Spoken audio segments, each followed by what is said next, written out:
Into the weekend, drier on Saturday initially, but then some heavy showers developed. It's all about family, being in people's living rooms, all the interaction and getting to know who our viewers and listeners are. When I was young, my dad used to say, Nana, stop arguing. I wanted an outlet that would enable me to give my opinion.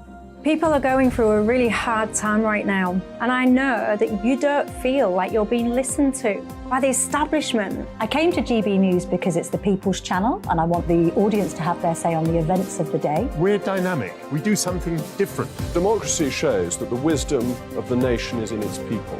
I get to travel to find out what the story is from a personal perspective. The British people aren't fools. We know when we're not being told the full story. We've got to work out how Britain moves forward from this. It's the best country in the world. The establishment had their chance. Now we're here to represent your views. Britain's watching. Britain's watching. Britain's watching. We're proud to be GB News. The People's Channel. Britain's news channel.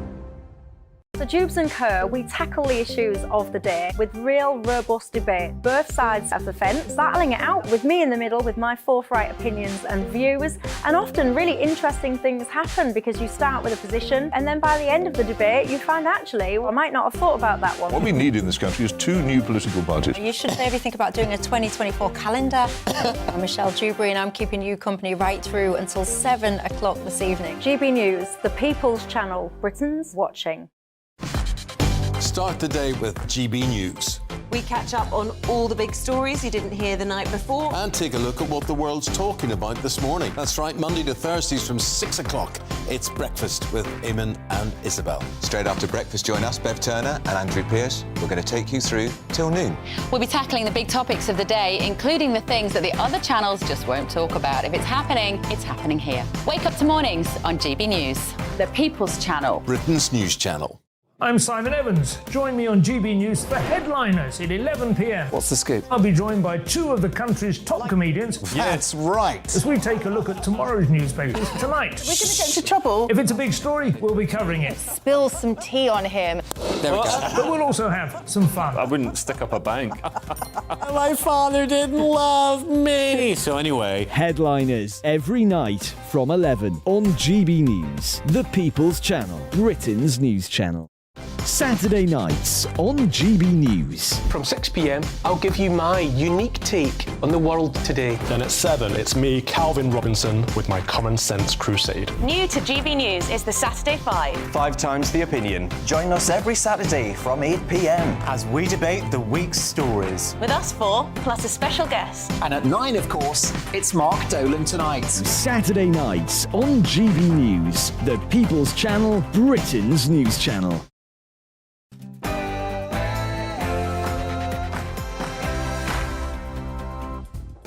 No spin, no bias, no censorship. I'm Dan Wootton. Tonight, Prince Harry goes nuclear in the Sussex mission to overshadow the coronation. The Duke of Delusion has blown up any chance of a royal reconciliation after unleashing a series of courtroom grenades against his own flesh and blood, including the publication of private details about his brother William's alleged 7-figure settlement over phone hacking. I'll explain why this means the King must now withdraw his invitation to next week's historic ceremony in my digest next, before my superstar panel weigh in. And tonight, I'm joined by Christine Hamilton, Adam Brooks and Matthew Laza. Then Harry's biographer Angela Levin gives her unflinching take on Harry and Meghan's exhausting circus of treachery. Also coming up tonight, as the Tories hit their manifesto target of recruiting 20,000 police officers, let's hope the new bobbies arrest the disturbing rise of woke policing.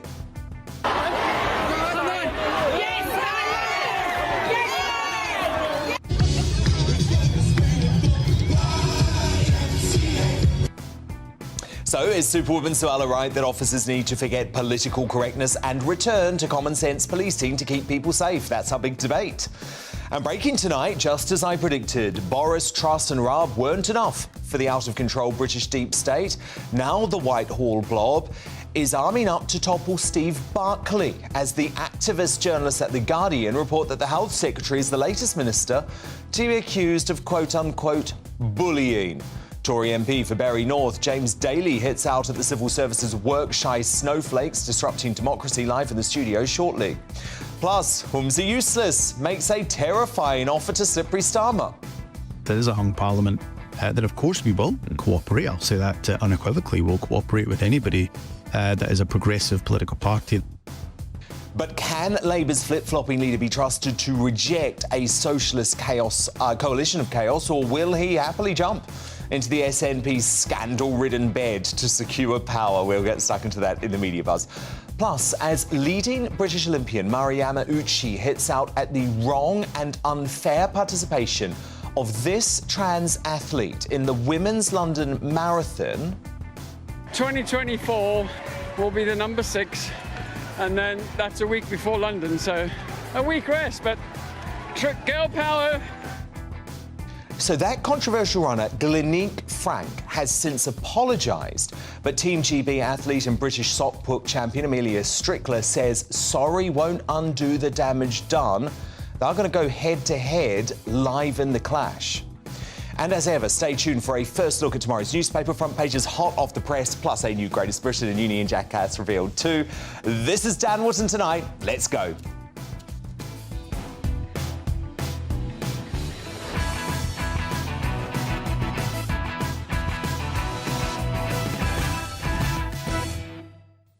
You're watching GB News, Britain's news channel. The countdown to the coronation is on. Just 10 days to go. So why has Prince Harry just unleashed a whole load of grenades at his blood relatives in court? I'll tell you in a special digest on the way. First, though, the news headlines with Polly Middlehurst.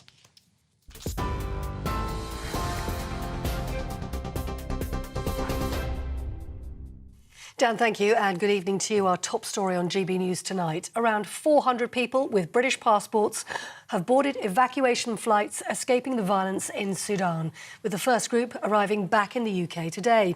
At least 4 RAF planes have taken off from the capital, Khartoum, taking Britons to Cyprus. 8 flights have been planned for today, and a 72-hour ceasefire between the Sudanese military and rival paramilitary forces is still holding, but is due to run out at midday tomorrow.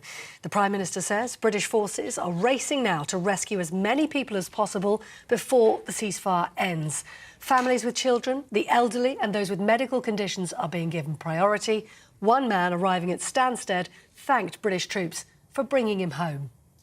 It's absolutely fantastic to be back. It's been a nightmare. Never seen anything like this before. We saw it on television before. We never thought it was going to happen in a peaceful country like Sudan. The Khartoum is just like a ghost city. Everybody's leaving Khartoum now. Ever so grateful to the British servicemen and women who risked their lives to come to Sudan and help us out. Well, here at home, the MP Andrew Bridgen has told GB News today he's very disappointed the Conservative Party leaked details of his expulsion. He was ousted from the party on the 12th of April on a recommendation from a disciplinary panel. That's after he questioned the efficacy of the COVID-19 vaccine rollout in a retweeted comparison of the government's rollout vaccines to the Holocaust. Clinical trials have shown COVID vaccines are effective and safe. Mr Bridgen said he'll stand as an independent at the next election. The government said today it has met its 2019 manifesto promise to recruit 20,000 new police officers for England and Wales. The Metropolitan Police is the only force in the country to have not reached its own target, admitting they're 1,000 officers short. The ongoing recruitment programme is expected to cost £18.5 billion over the next 10 years. Both the Police Federation and the Labour Party say there are fewer police officers per head of population now, though, than in 2010. The High Court has heard a claim that the King and Queen Consort's phone calls were intercepted by the publisher of the Sun newspaper in the 1990s. The Duke of Sussex made the allegation in his claim against News Group newspapers. He's suing them over what he's calling unlawful information gathering. Stories, he says, were published in The Sun as a result, had the headlines Heir to the Phone and The Midnight Caller. The hearing is expected to finish tomorrow. And the King and Queen Consort have unveiled the stage set for the Eurovision Song Contest. The royals turned on the lights at the Liverpool Arena before being given a behind-the-scenes tour. Charles told the UK entry May Muller he'd be egging her on, the competition taking place just a week after his coronation. The UK was chosen to host the contest on behalf of Ukraine. You're up to date on TV, online, DAB+ radio and on TuneIn. This is GB News, Britain's news channel.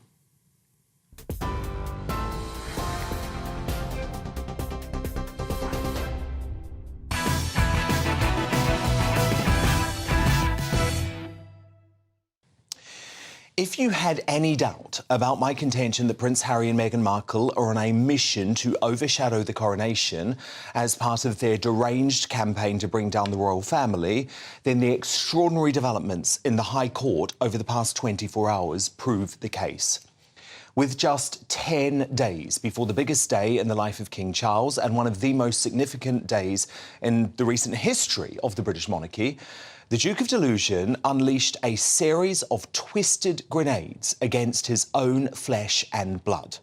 The courtroom revelations about both the King and Prince William dash any hope of family reconciliation or peace next weekend. But most shamefully, they ensure that the crowning of King Charles III will be mired in the murky and mucky campaigns of Harry and Meghan, who both claimed they quit the country to start a happy new life, but are obsessed with bitterly dragging up the past. So this is the phone hacking court case. It's against NGN newspapers, the publishers of The Sun and the departed News of the World. But Harry's witness statement instead fires shots at his own family, which made the front pages of both the Daily Telegraph and The Guardian today. Like any paranoid egomaniac, he claims his own reputation was once again sacrificed to improve the image of his dangerous stepmother, who will be crowned as Queen next Saturday. So Harry writes of his father and Camilla, this is taken directly from his witness statement, they had a specific long-term strategy to keep the media, including NGN, on side in order to smooth the way for my stepmother and father to be accepted by the British public as Queen Consort and King, respectively, when the time came. Anything that might upset the apple cart in this regard, including the suggestion of resolution of our phone hacking claims, was to be avoided at all costs.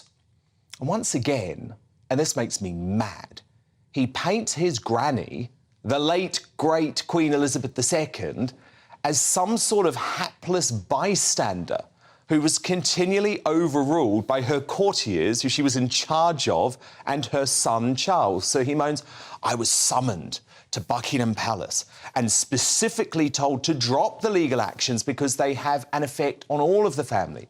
He added this was a direct request, or rather demand, from my father and senior royal aides.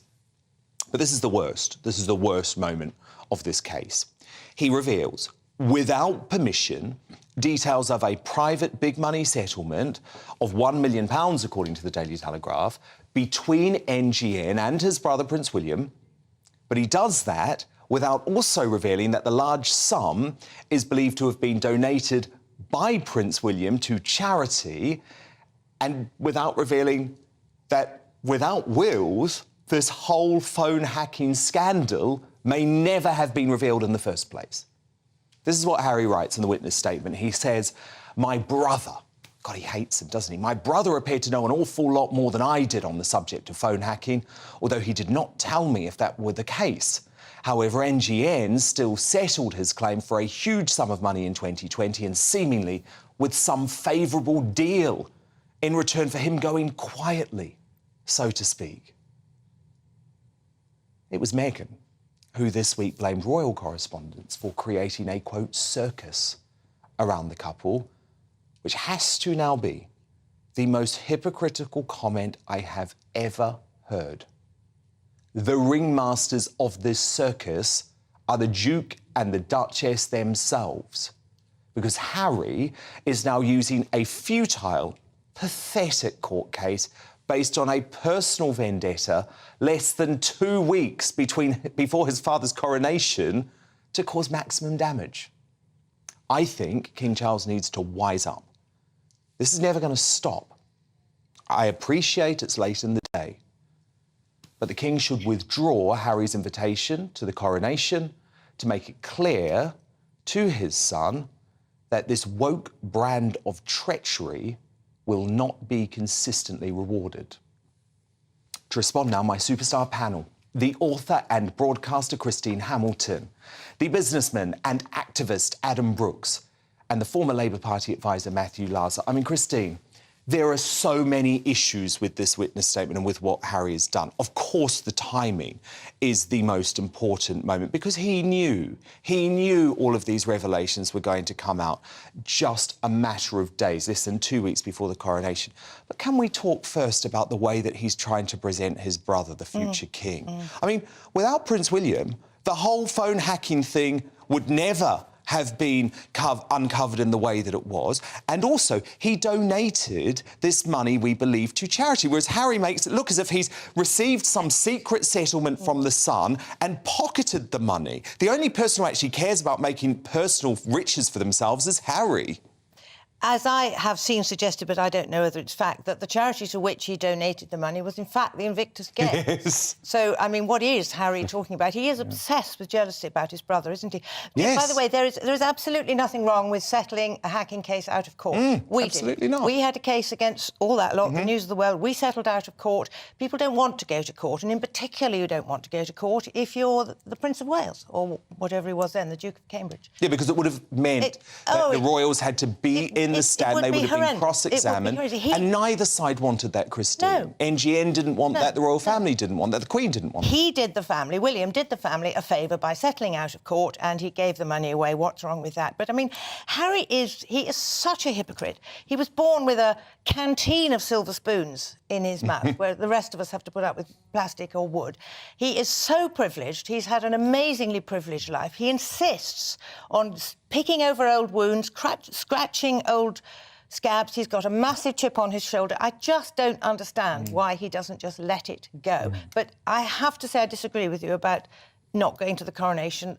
You know, you're not his father, I'm not his father. I never want him to set foot in this country again. This is a state occasion, that's not a personal occasion. I know, but it's pretty personal for King Charles. And if he wants his son there, he may be having second thoughts, but I think for him now to withdraw the invitation would rebound on him. I think it would make him appear petty, whereas so far he has managed to rise above the petty squabbling of his son. The problem is, Adam, Harry's never going to rise above it. I mean, he could have submitted a witness statement that was factual. Yeah. But what he's done is continue to push this narrative that everything that has happened in the media and the royal family for the past 30 years was all about making Camilla the Queen. And he's trying to suggest, I mean, it's literally ludicrous, he's trying to suggest that Charles was in cahoots with it, NGN media. This is just ludicrous. It's deranged thinking. No family wants their dirty laundry out in, out in the open. Absolutely not. But especially brand, royal. Yeah. You do not. It's not good for them. It's not good for this country. I think Harry is almost mocking the royal family now. He's rated them so badly, hasn't he? And I think the British public do not appreciate it. I'm with Dan. I think that the invitation should be withdrawn. And rescind it. Make a point, but Charles. It makes me wonder if...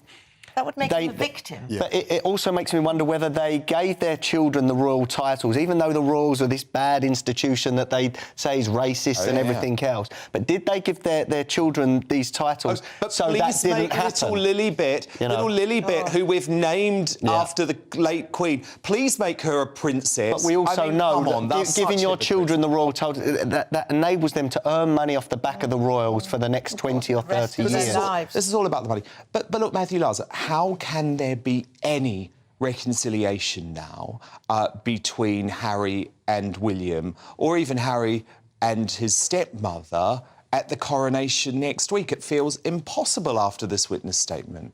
Well, I don't know, there can be reconciliation not just next week, but at any time soon. I mean, I think... Or ever. Indeed, I think that's perfectly possible. I think really this may be a case of at some point Charles having to do what the Queen of Denmark did, which is just wake up one morning and decide that the number of titles needs to be very few and used very sparingly. And she took away the titles from some of her grandchildren. Why do we need Prince Archie and Princess Lilibet running around in California? It's absurd. But, Dan, we now know, I don't want to lower the tone, but because of Harry, we now know what Prince William's penis no, we don't need that. So, what I'm trying to say, Christine... But it's so unfortunate. It's so embarrassing to the royal... If you're King Charles, those sort of stories... Well, but don't give it more publicity. Yeah, if he doesn't go, but the thing is... the point is... Sticking behind a pillar, the biggest one in the Abbey. Yes, I hope so. Huge one. Good point. But the problem is that he has, and I think this is the point, Adam, isn't it? Harry has debased the royal family. He's not going to stop. He has this campaign against Camilla. He has this campaign against William. Then at the same time, Meghan has a campaign against Kate, and it's getting nastier and more vitriolic the longer that they're out of the family. How much more can King Charles take? Exactly. And how can they trust that he's not going to leak details of the day, you know? They can't trust it. Well, he just arrives, like everybody else, at the door of the Abbey. He's shoved behind a pillar and then he's packed on a plane home. Finished. Yeah, exactly. They shouldn't give him any extra Don't give him any extra, no. Christine Hamilton, Adam Brooks, Matthew Larser, thank you so much. My superstar panel with me all night. But coming up, we'll have more on the warring Windsor brothers as Harry's biographer Angela Levin gives her unflinching analysis on this exhausting circus of treachery. But next, after leading British Olympian Mari Yamauchi hits out at the wrong and unfair participation of a trans athlete in the women's London Marathon, should trans athletes be banned from female sport at all levels? Well, the runner at the centre of that controversy, Glennique Frank, goes head-to-head with British shot put champion, a Team GB member, Amelia Strickler, straight after the break. But what do you think about this? Email me, dan@gbnews.uk. Vote in our poll at GB News. Our poll is running there right now. So we'll see us very shortly.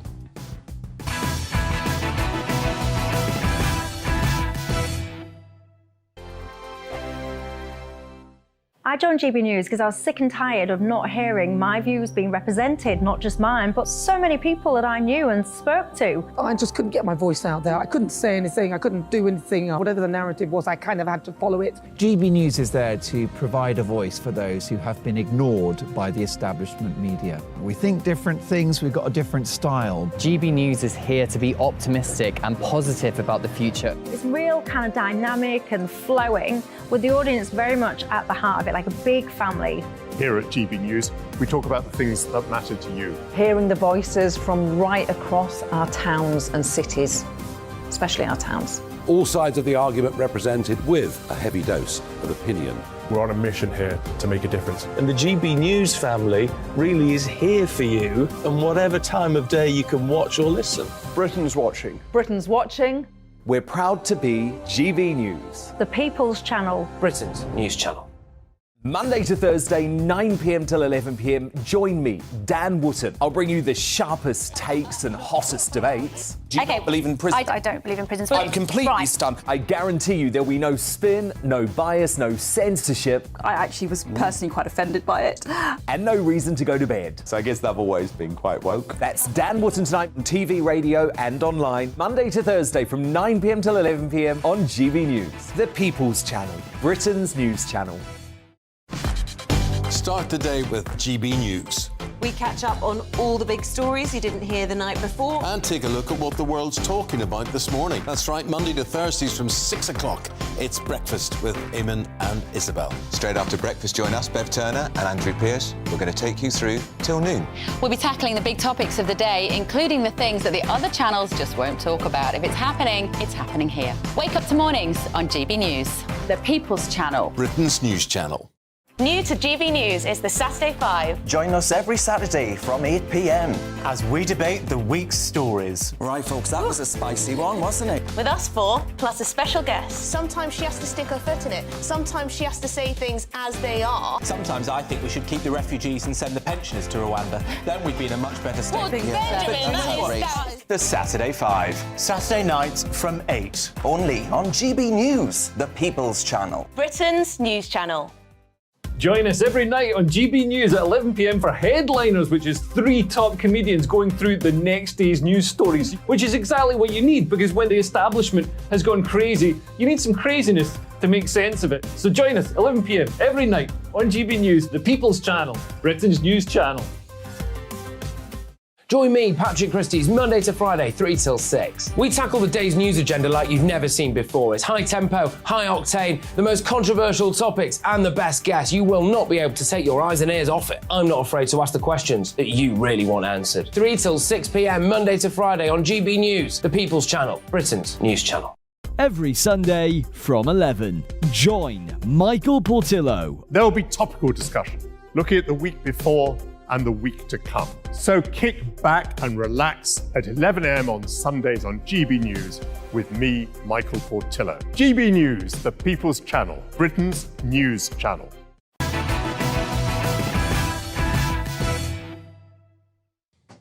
Angela Levin joins me live in the studio shortly, but first, The Clash. And the London Marathon was shrouded in controversy at the weekend after trans runner Glenique Frank was allowed to compete in the female category. So this is Glenique stopping for an interview during the race. I've got Glenique here. Not your first marathon, I believe. No, this will be 17, and I'm doing the 6 majors. So I've just done Tokyo and New York last year, and then this year Chicago, Berlin. 2024 will be the number 6. And then that's a week before London, so a week rest, but girl power. Watching on was one of Britain's greatest ever marathon runners and women's rights activists, friend of the show actually, Mara Yamauchi, who told the Daily Telegraph that it was, quote, wrong and unfair for Glenique to compete against females and that nearly 14,000 women had seen their placings worsened as a result. Last month, Glenique ran in the Tokyo Marathon in the male category as Glenn and did the same in the New York Marathon in November. And in an interview with Mail Online yesterday, Glenique insisted, "I wasn't taking any advantage over another female. I've just entered as a general public and I'm raising money for charity." But said, "I apologise for entering under the female category because I haven't had surgery yet." However, biological males who've had surgery still retain an unfair physical advantage, hence why World Athletics voted to exclude transgender women from female events. So tonight I'm asking, should trans athletes be banned from women's sports at all levels? Let me know what you think on this down at gbnews.uk. Vote in our poll at GB News. But to debate this now, I'm delighted to say we have the runner at the centre of this storm, Glenique Frank, and they're going up against Team GB athlete and British shot put champion Amelia Strickler. So, Glenique, can you understand the criticism from Mara Yamauchi? Yes, I can. Hi, and I'm so glad to be on the show because I do actually appreciate her as what she stands for. And also, as I'm transitioning, as you rightly said, I agree that in the UK sport and world sports, there should be new maybe restrictions on trans athletes, male or female. And I agree, I would not enter an elite event even if I was trans because there's no category. So I do actually agree with her. And should be brought to the forefront to that. When we enter these events, as I entered New York and Tokyo as Glenn, because that's on my passport, and the governing body of UK sport, the world sport, if that's, I can say that, they need to also police because, yes, I entered under women because when I registered, there's a category that you tick what gender am I, and it says male, female, or other, or non-binary. And actually, I see myself as female when I transition after surgery. Yeah. Okay. So that is I understand how female. that happened. Yes. Amelia Strickler, you're obviously one of our top women athletes, British shot putting champion. From your point of view, this is wrong at any level, right? Yes, completely. You know, all women at any level, any age deserve fair sport. And, you know, the marathon rules state that at least up until March 31st, the rules stated that, you know, biological males must keep their testosterone levels under 5 nanomoles in order to compete in the women's category for 12 months. So, you know, by entering as female, you've technically provided false information. And, you know, according to the rules, false information can get results annulled as well, and bans from future races, which clearly Gleneek intends to enter as female. So, you know, 14,000 women were potentially displaced because of Gleneek's entry. So, I mean, you know, those matter to people. And I definitely think that, you know, it should be policed better, you know, because it really does matter. I've had so many messages off women saying, you know, thank you for speaking out. Like, it is so important to me, even though, you know, they may not have been in the elite race. So it does matter, certainly. Indeed. So Gleneek, how do you feel about that? Amelia says, regardless of how you identify, if you're actually following the rules, you've got to accept, even after your surgery, your testosterone is going to be too high. So if you're entering, you're going to have to tick the male box. Is that something you have an issue with?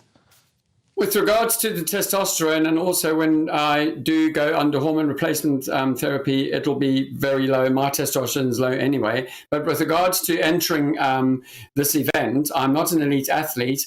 And what I'm saying is, how come the governing body of UK sport could not actually mention that on the registration site, saying that I should be entering under the male category, which I did.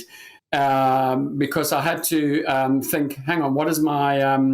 I entered under female because I know that I'm going to become a female. But in the rules that I've seen on the page, on the official page of London, it does not say that I have to have tested, because I would have then entered under male, because I am still male, and when I transition, I will become female. Transgender female, but I'll still be a biological male. So Amelia, I apologise again to yourself and all the other women out there that I've displaced, and I just feel that I wasn't policed by the UK sport. Okay, Glennie, I appreciate that. Let's just let Amelia respond. Entering under male. Okay, yeah, no, I appreciate that, Glennie. Just let Amelia come in here. You're not doing that. No, I appreciate Gleneek saying that, because UKA rules and British athletics rules in the London Marathon page, it says it does apply. So then that's for any entry, charity, charity, elite, everyone. So the rules technically do still apply in this situation. Those rules, when I enter on the page through the charity, there's nothing to say. Policing, and they basically what should happen is, when I enter and they see my passport, they should have then said to me, because I'm so sorry, but I didn't understand those rules, because I'm not an elite athlete. And to be honest, that's great that you've apologised, and I think this points to a wider problem. So, Amelia, look, if we take this at a macro level, because this is going to be happening at sports events all over the world, right? Do we have to start accepting, Amelia, that maybe the answer is for a separate trans category to avoid this? I mean, I don't think I'm qualified enough to make that decision. Ultimately, the rules, do need to be followed. And World Athletics has actually changed their rules, which has also made British Athletics change their rules. So as of the 31st of March, no biological males are technically allowed to compete in the women's category for that preservation of fairness. End of story. All women and girls. Yes, exactly. So, no, I agree. I mean, I will not totally do that. up to someone else. I mean, I'm not involved in the marathon, so, I don't have a say in those categories at all. But, okay. But in the future, Gleneek, you accept that you will have to enter as a male in the future. Indeed. And you know what? When I enter, and hopefully I will be able to, because I've done 17 consecutive London marathons, raised over 30,000 for UK charities. Amazing. And I love sport. I'm a personal trainer. I appreciate all athletes, and I just love it. I just watch it all the time.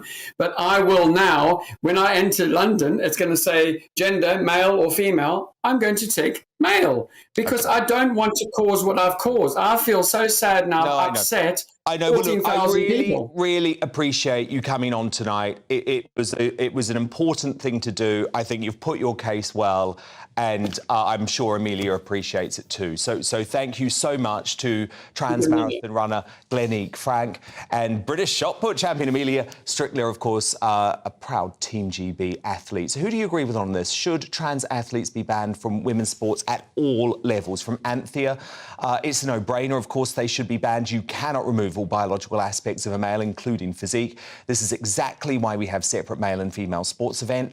Pat on Twitter writes to us, if trans sports was fair, trans men would be competing in the men's division, but they don't.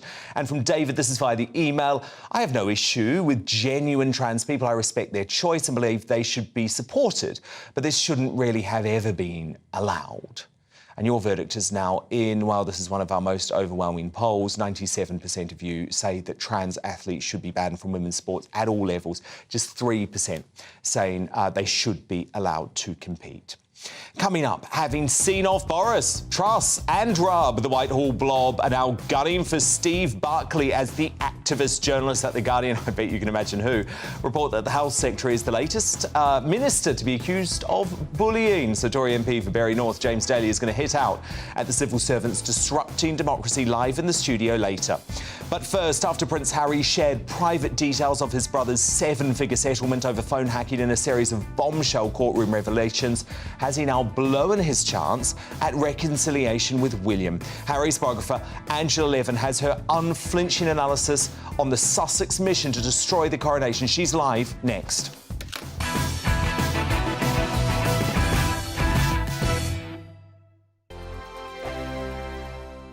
Monday to Thursday nights on GB News. At 6, it's Dubes & Co. 7 o'clock, Farage. At 8, join Jacob Rees-Mogg. And at 9, Dan Wootton Tonight, followed by Headliners. On TV, radio and online. This is GB News. It's all about family, being in people's living rooms, all the interaction and getting to know who our viewers and listeners are. When I was young, my dad used to say, Nana, stop arguing. I wanted an outlet that would enable me to give my opinion.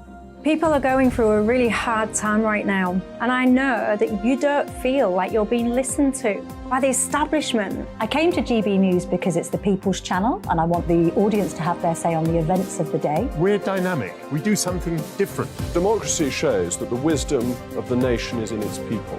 I get to travel to find out what the story is from a personal perspective. The British people aren't fools. We know when we're not being told the full story.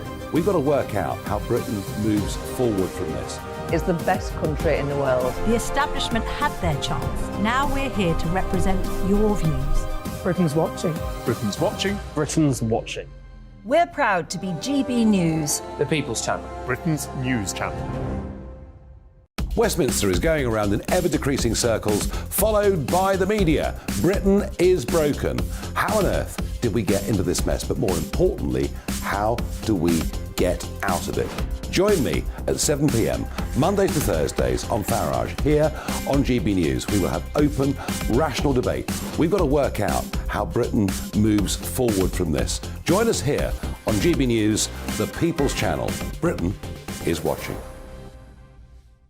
I'm Jacob Rees-Mogg, the Member of Parliament for North East Somerset and a former government minister. For years, I've walked the corridors of power in both Westminster and the City of London. We need to have the arguments, the discussions on how we make it better. Crop failures, famine, war, suffering on a scale completely unimaginable. We are putting the cart before the horse. As Charles I said at the scaffold, he was the true defender of liberty. Yeah, I've completely derailed the conversation. Join me Monday to Thursday at 8 p.m. on GB News, Britain's news channel. GB News has its own late-night paper preview show, Headliners, where comedians take you through the next day's top news stories. You don't have to bother reading the newspaper, we've got it covered for you. Headliners, every night at 11 p.m. and repeated every morning at 5 a.m. We won't send you to sleep like some of the other paper review shows out there. GB News, the People's Channel, Britain's news channel. Join me, Camilla Tominey, on Sunday mornings from 9:30, taking the politicians to task and breaking out of SW1 to see how their decisions are affecting you across the UK. Bursting the Westminster bubble every Sunday morning, only on GB News, the People's Channel. Britain's watching. You've probably seen politicians interviewed 1,000 times, but we do it differently. We find out who they really are, we don't shout, we chat, and hopefully we bring a bit of light, not just heat. Did you know All Kate sorts of Moss? rumors. Apparently. Do you have a pair of jeans or a pair of jeans? No, of course I don't. What would I do with them? My friends are like, oh my God, what's she doing now? Join me every Sunday at 6 for Gloria Meets, only on GB News, the People's Channel, Britain's news channel.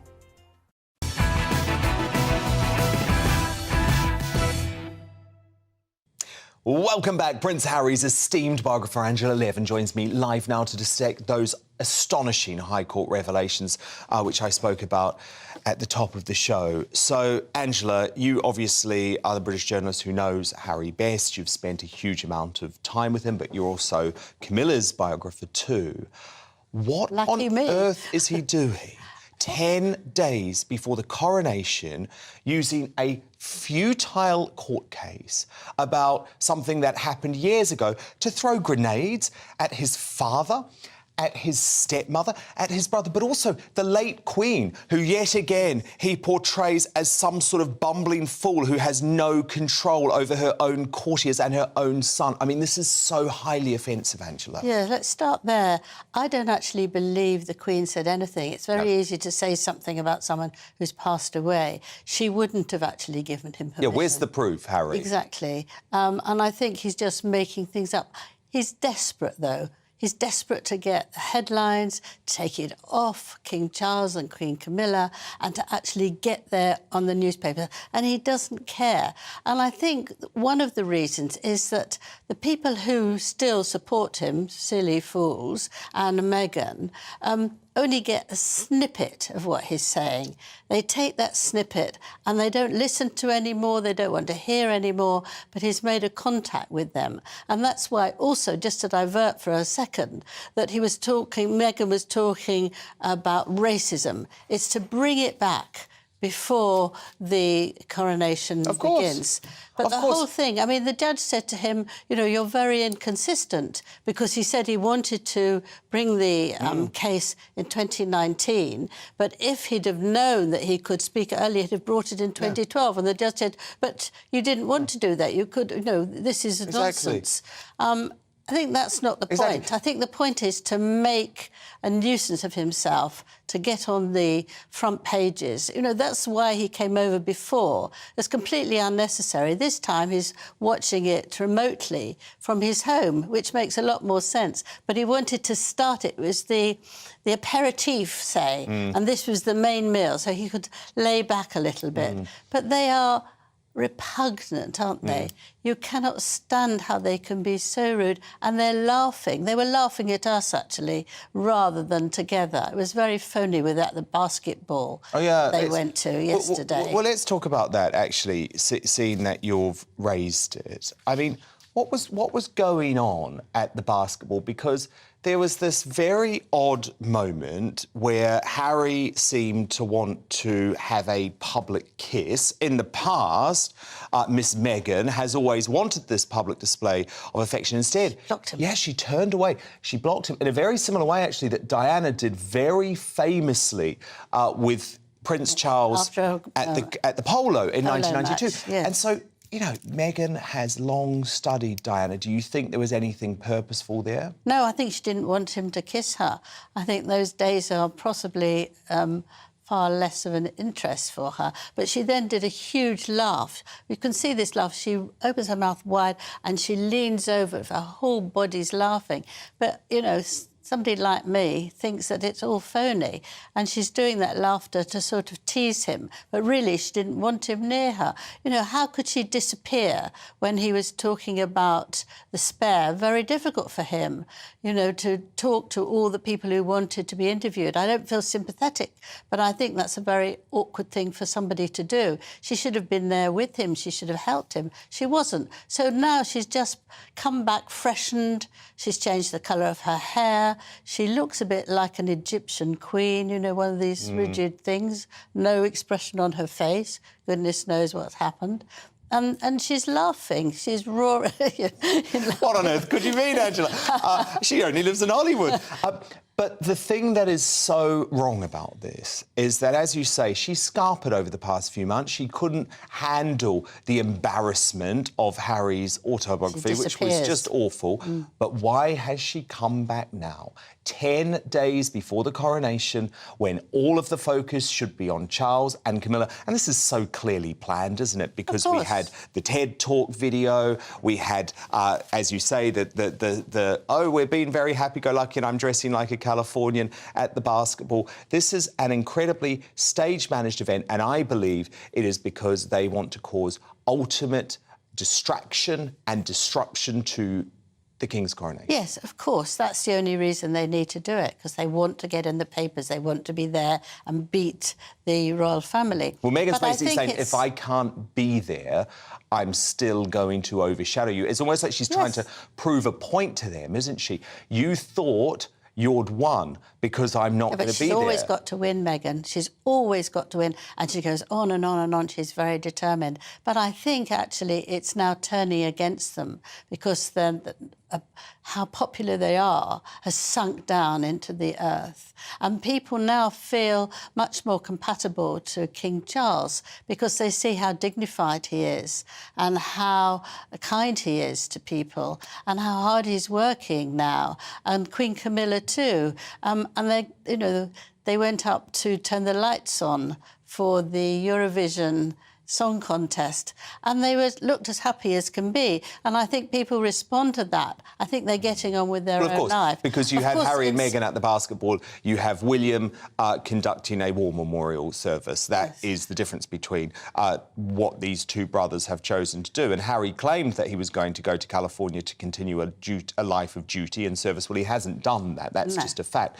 But when it comes to the picture, the narrative he is trying to paint of Charles and Camilla. Disgrace. Well, it's just not true, though, either, is it? Because this idea but we know that Charles and Camilla were in cahoots, were colluding with British newspaper groups is ludicrous. It just shows that he no longer believes the fact. He's gone into his own delusional world and he's convinced himself that things that are clearly not true are true. He has to prove himself and he desperately can't do it. So he's trying harder and harder. You can see that, he wants to win. He wants to get one over William. That's why he's been so rude about him. But it's actually more irritating for him because they're not saying anything. They're not doing anything. They're getting on with their duties because that's more important.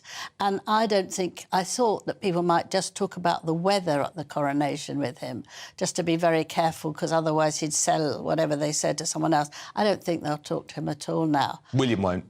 No, William, I don't think any of them will. They'll if he's whizzing back after the service, he's not going to have a chance to talk to anyone. He's going to be sitting there on his own. Well, the fact that he's even fallen out with Princess Eugenie says it all, because she used to be his biggest ally within the family. And I think she told him lots of things that were going on, and now she doesn't. And her mother was very good because she had a few digs. She said she didn't mind not coming because she's... She didn't mind not coming because she's divorced and it's a state education. She said the thing is, it's important is to bring the family together and to support each other. That was a really big dig. Yeah, so the point is, Harry and Meghan now no longer have one ally left in the royal family. I doubt if they've got many allies in America, frankly. Usually. I think people can see through this more than ever now because it's just going on and on and on and they don't stop. And you think, why? You've got this fantastic house, you've got children. What are you doing? The negative is what keeps their lives together. I know, and I think you might disagree with me on this, but I just feel like King Charles should rescind the invitation now. It's too early, and he can't do that as a father. But I think after the ceremony's taken place, he doesn't want any more upsets, whatever it is. After, there'll be all sorts of changes. He's just waiting for that, and I think he's quite right. I think people telling him how he should do things is a waste of time because the palace know what's going to happen and he knows what's going to happen. He just has to get through this and be anointed as our king, and then he can go off and there'll be lots of changes. He won't take this, particularly not him being so rude about his wife, who has done tremendously good work for the But of course, royals. in the witness statement, harking back to the past, harking back to their affair in the late 80s and the early 90s. Just trying to bring all he the wants rubbish. all of the Emptying negative the rubbish. headlines to be in the public domain in the days before the coronation. Harry, we see what you're doing. This is obvious. But that's why Tom Parker Bowles, Camilla's son, was so brilliant. Absolutely. And he said, you know, my mother has never had a thought to try and manipulate being queen. But she was with him if you because believe she loves Harry's him. witness statement, this has been a big conspiracy, a big plan for the past 20 years. It's But he's full ridiculous. of conspiracies. You know, there course. must have been thousands of conspiracies. And actually, it was only when he realised that there are... This is when he met Meghan. You know, he was happy before. He didn't think they were all conspiracies. Well, indeed. But we've seen what she does to her own family, so it's not a surprise that she's done it to Harry's family. Yes. And Angela Levin, Prince Harry's biographer, will be speaking to you a lot over the next 10 days. Thank you so much. But coming up, as the Tories meet their 20,000 police recruitment goal, is Home Secretary Superwoman Suella right that the cops have focused for too long on political correctness and must now return to common sense policing? My superstar panel are going to debate that later. But next, the Whitehall blob having taken out Boris Truss and Raab, and now circling around Steve Barclay, with activist journalists on the lefty rag The Guardian reporting that the Health Secretary is the latest minister to be accused of, wait for it, bullying. James Daly, Tory MP for Bury North, a Red Wall warrior, strikes out at the civil servants disrupting democracy. He's live next.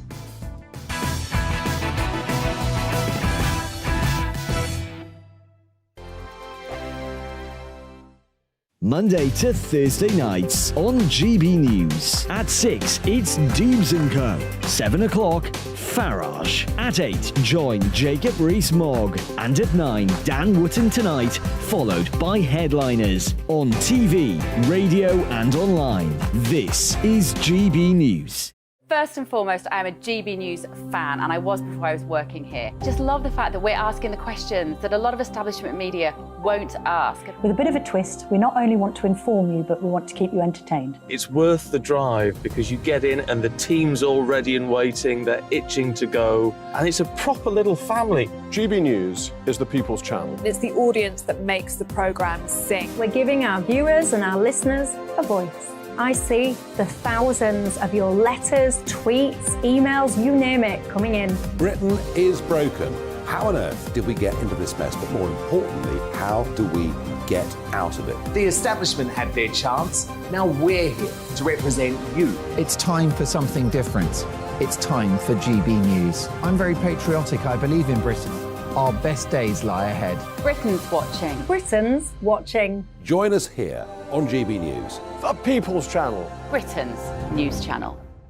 Join me, Patrick Christie's, Monday to Friday, 3 till 6. We tackle the day's news agenda like you've never seen before. It's high tempo, high octane, the most controversial topics, and the best guests. You will not be able to take your eyes and ears off it. I'm not afraid to ask the questions that you really want answered. 3 till 6 p.m, Monday to Friday on GB News, the People's Channel, Britain's news channel. GB News has its own late-night paper preview show, Headliners, where comedians take you through the next day's top news stories. You don't have to bother reading the newspaper, we've got it covered for you. Headliners, every night at 11 p.m, and repeated every morning at 5 a.m. We won't send you to sleep like some of the other paper review shows out there. GB News, the People's Channel, Britain's news channel.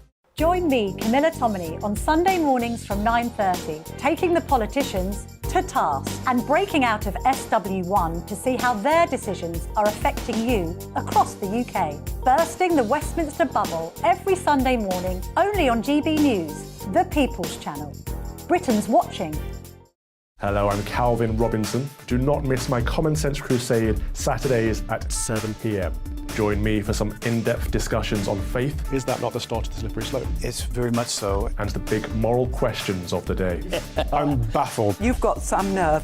Only on GB News, the People's Channel, Britain's news channel. I'm Andrew Doyle. Join me at 7 o'clock every Sunday night for Free Speech Nation, the show where I tackle the week's biggest stories in politics and current affairs with the help of my 2 comedian panellists and a variety of special guests. Free Speech Nation, Sunday nights from 7 on GB News, the People's Channel, Britain's news channel.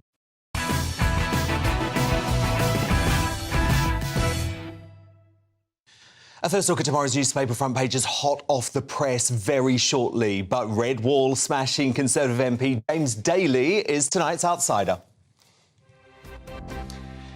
And breaking tonight, officials in the Department of Health have reportedly raised concerns about Steve Barclay's conduct towards civil servants and the latest political hit job from the British deep state. High-ranking staff have complained privately to the department's permanent secretary, Chris Walmold, about bullying and bad behaviour by Barclay towards his staff since he took the position in July last year. But Barclay's allies have denied the accusations, which include that he regularly blasted staff in front of others and that he was constantly angry.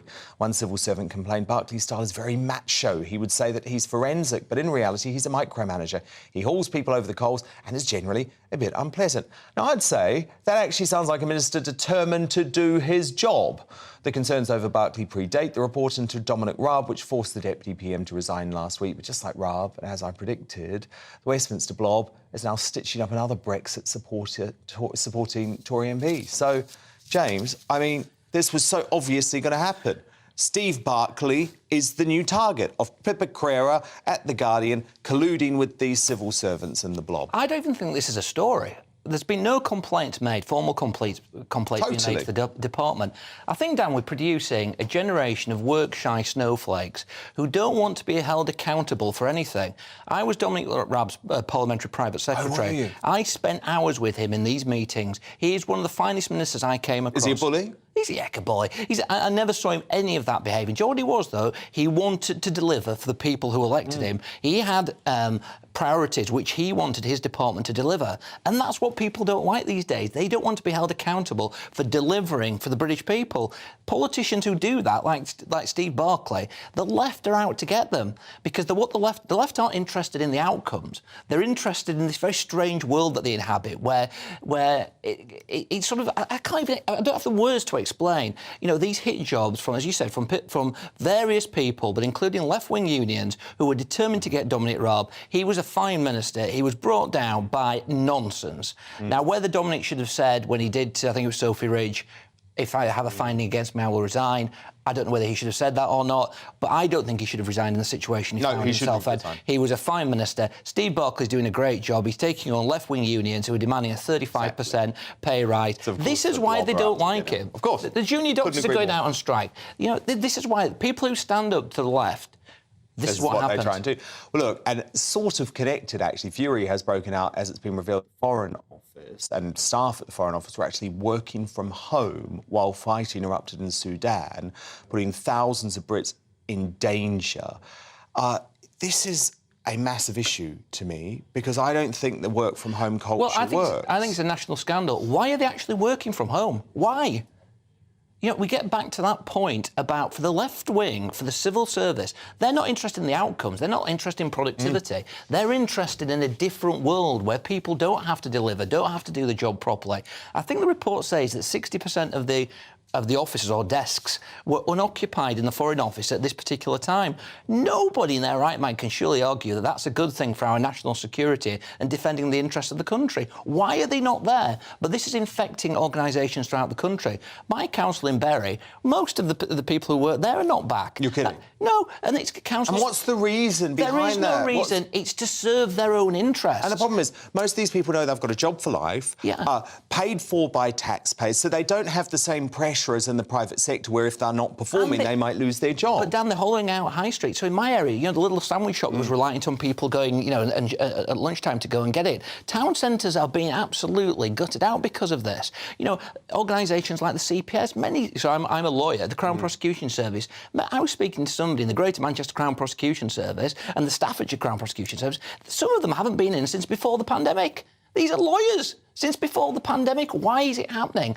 And it's not happening for the good of the country. It's not happening for the good of the local economy. It's not happening for the good of the local community. It's a generation of people who are interested in themselves rather than the nature of what they've been put in place to do. They are there to work for the greater good of the people in this country. We are getting to a situation now where the left-wing trade unions, what they want is the greater good of the individual who works in the state system. And it is, I repeat it again, it's a national disgrace. Every single person should be back in the office. There is no excuse for it, especially in the States. Totally, and I think why this story feels so gut-wrenchingly terrible is that there couldn't be a greater crisis for civil servants at the moment. There are Brits whose lives are in danger. What, you're going to sit on your couch watching loose women while you try and get them out of Sudan? No, the way that human beings work best is face-to-face, working hard, supporting each other, and that cannot be done remotely. It can't be, and it's about accountability. It's about ensuring that people are delivering on what they're paid to do, and these people are paid handsomely.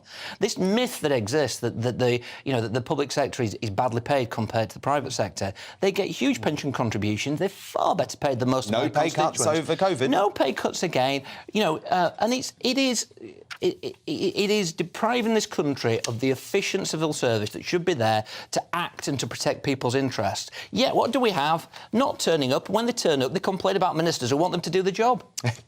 Indeed. Our red wall crusher, James Daly, thank you so much. Great to see you tonight.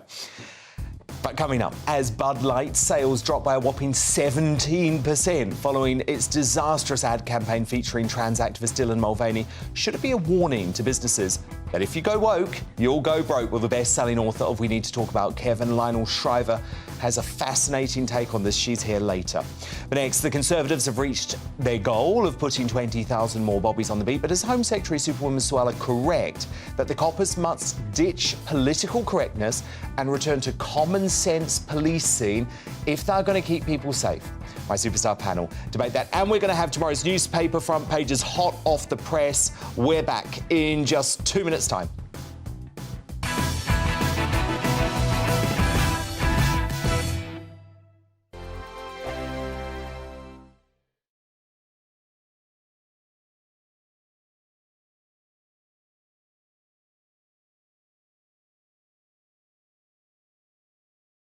You've probably seen politicians interviewed 1,000 times, but we do it differently. We find out who they really are, we don't shout, we chat, and hopefully we bring a bit of light, not just heat. Did you know Kate Moss? Apparently. Do you have a pair of jeans or a pair of jeans? No, of course I don't. What would I do with them? My friends are like, oh my God, what's she doing now? Join me every Sunday at 6 for Gloria Meets, only on GB News, the People's Channel, Britain's news channel.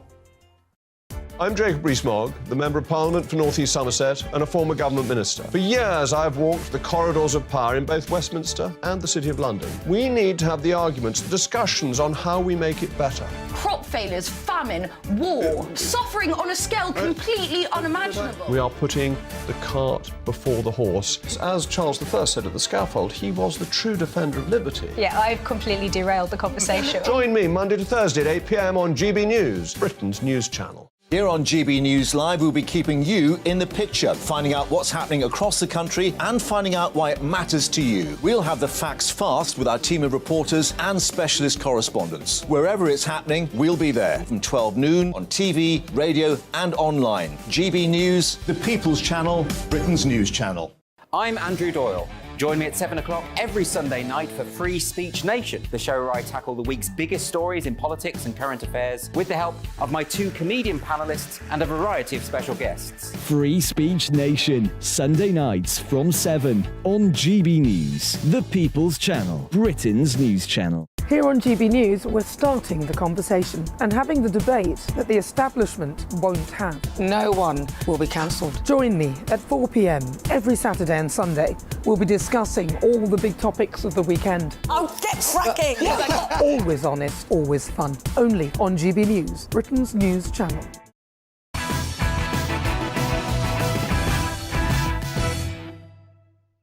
It's 10 p.m. I'm Dan Wootton. Tonight, a wave of woke policing has infiltrated our forces, from flying trans flags to taking the side of eco-loons.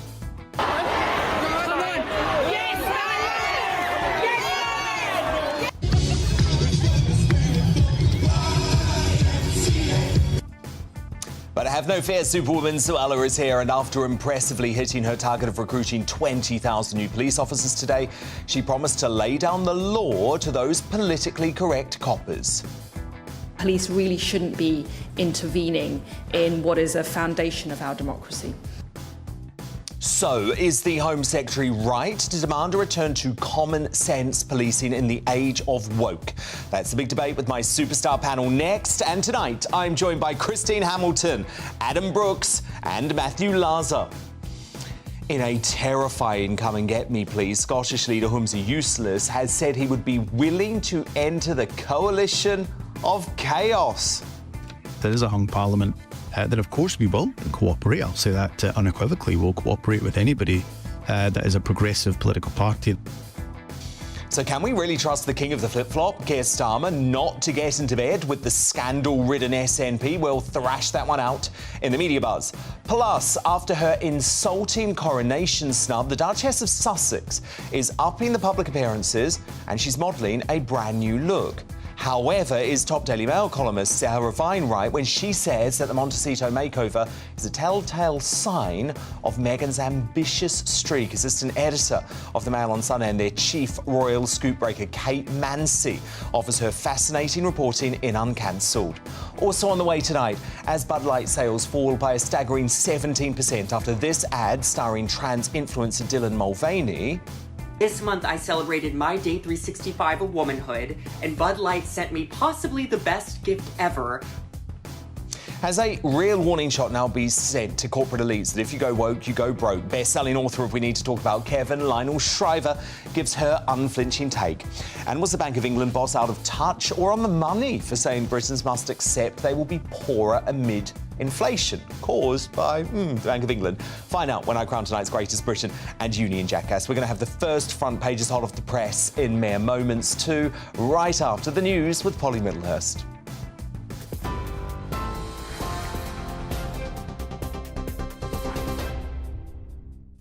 Dan, thank you and good evening to you. Well, the latest number is 536 people with British passports have now boarded evacuation flights escaping the violence in Sudan in northeast Africa. The first group arrived back in the UK this afternoon. 6 RAF planes took off from the capital Khartoum, taking Britons across to Cyprus. 2 more flights were planned for today. A 72-hour ceasefire between the Sudanese military and rival paramilitary forces still holding, but it is due to run out at midday tomorrow. The Prime Minister saying British forces are racing to rescue as many people as possible before that ceasefire ends. Families with children, the elderly and those with medical conditions are being given priority. One man arriving back at Stansted this afternoon thanked British troops for bringing him home. It's absolutely fantastic to be back. It's been a nightmare. I've never seen anything like this before. We saw it on television before. We never thought it was going to happen in a peaceful country like Sudan. The Khartoum is just like a ghost city. Everybody's leaving Khartoum now. Ever so grateful to the British servicemen and women who risked their lives to come to Sudan and help us out. Well, in news here at home, the MP Andrew Bridgen has told GB News he's very disappointed the Conservative Party has leaked details of his expulsion.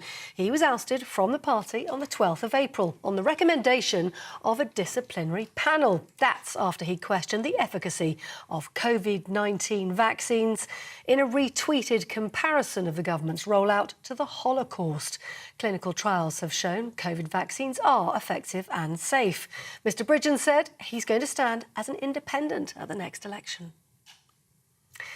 The government said today it has met a 2019 manifesto pledge to recruit 20,000 new police officers for England and Wales.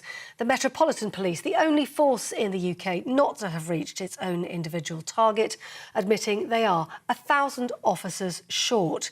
The ongoing recruitment drive is expected to cost £18.5 billion over the next 10 years. Both the Police Federation and the Labour Party say there are fewer police officers per head of population now than there were in 2010. The High Court has heard today a claim that the King and Queen Consort's phone calls were intercepted by the publisher of The Sun in the 1990s. The Duke of Sussex made the allegation in his claim against News Group newspapers.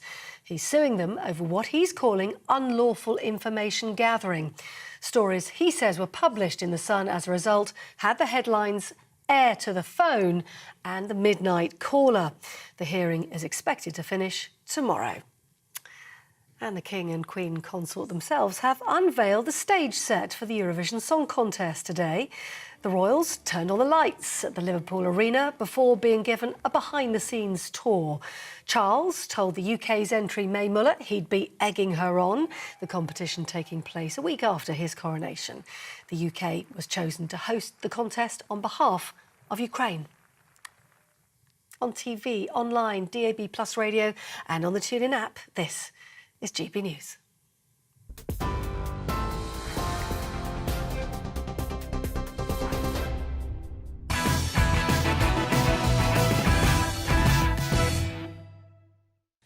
Tomorrow's news site now in our media buzz. So let's kick off with the very first look at the front pages hot off the press.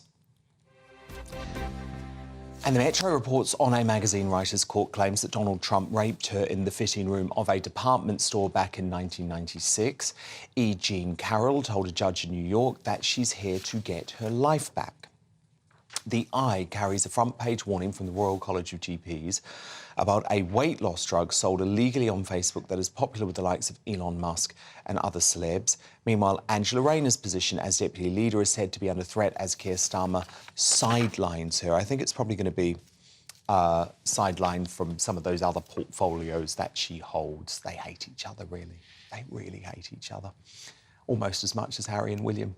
My superstar panel back with me now. The author and broadcaster Christine Hamilton, the businessman and activist Adam Brooks, and the former Labour Party advisor, thank goodness he doesn't have to deal with Rayner versus Starmer, Matthew Laza. Now, the police yet again allowed the eco-loons to run riot at the weekend as one angry driver was threatened with arrest for trying to do their job for them and move the road-blocking protesters. However, this era of soft-touch policing could finally be coming to an end, thanks to Superwoman Suella. The Home Secretary today announced that Boris Johnson's goal had been met. They had hired 20,000 new police officers. So well done, by the way, especially to Boris Johnson and Priti Patel, who started this whole thing.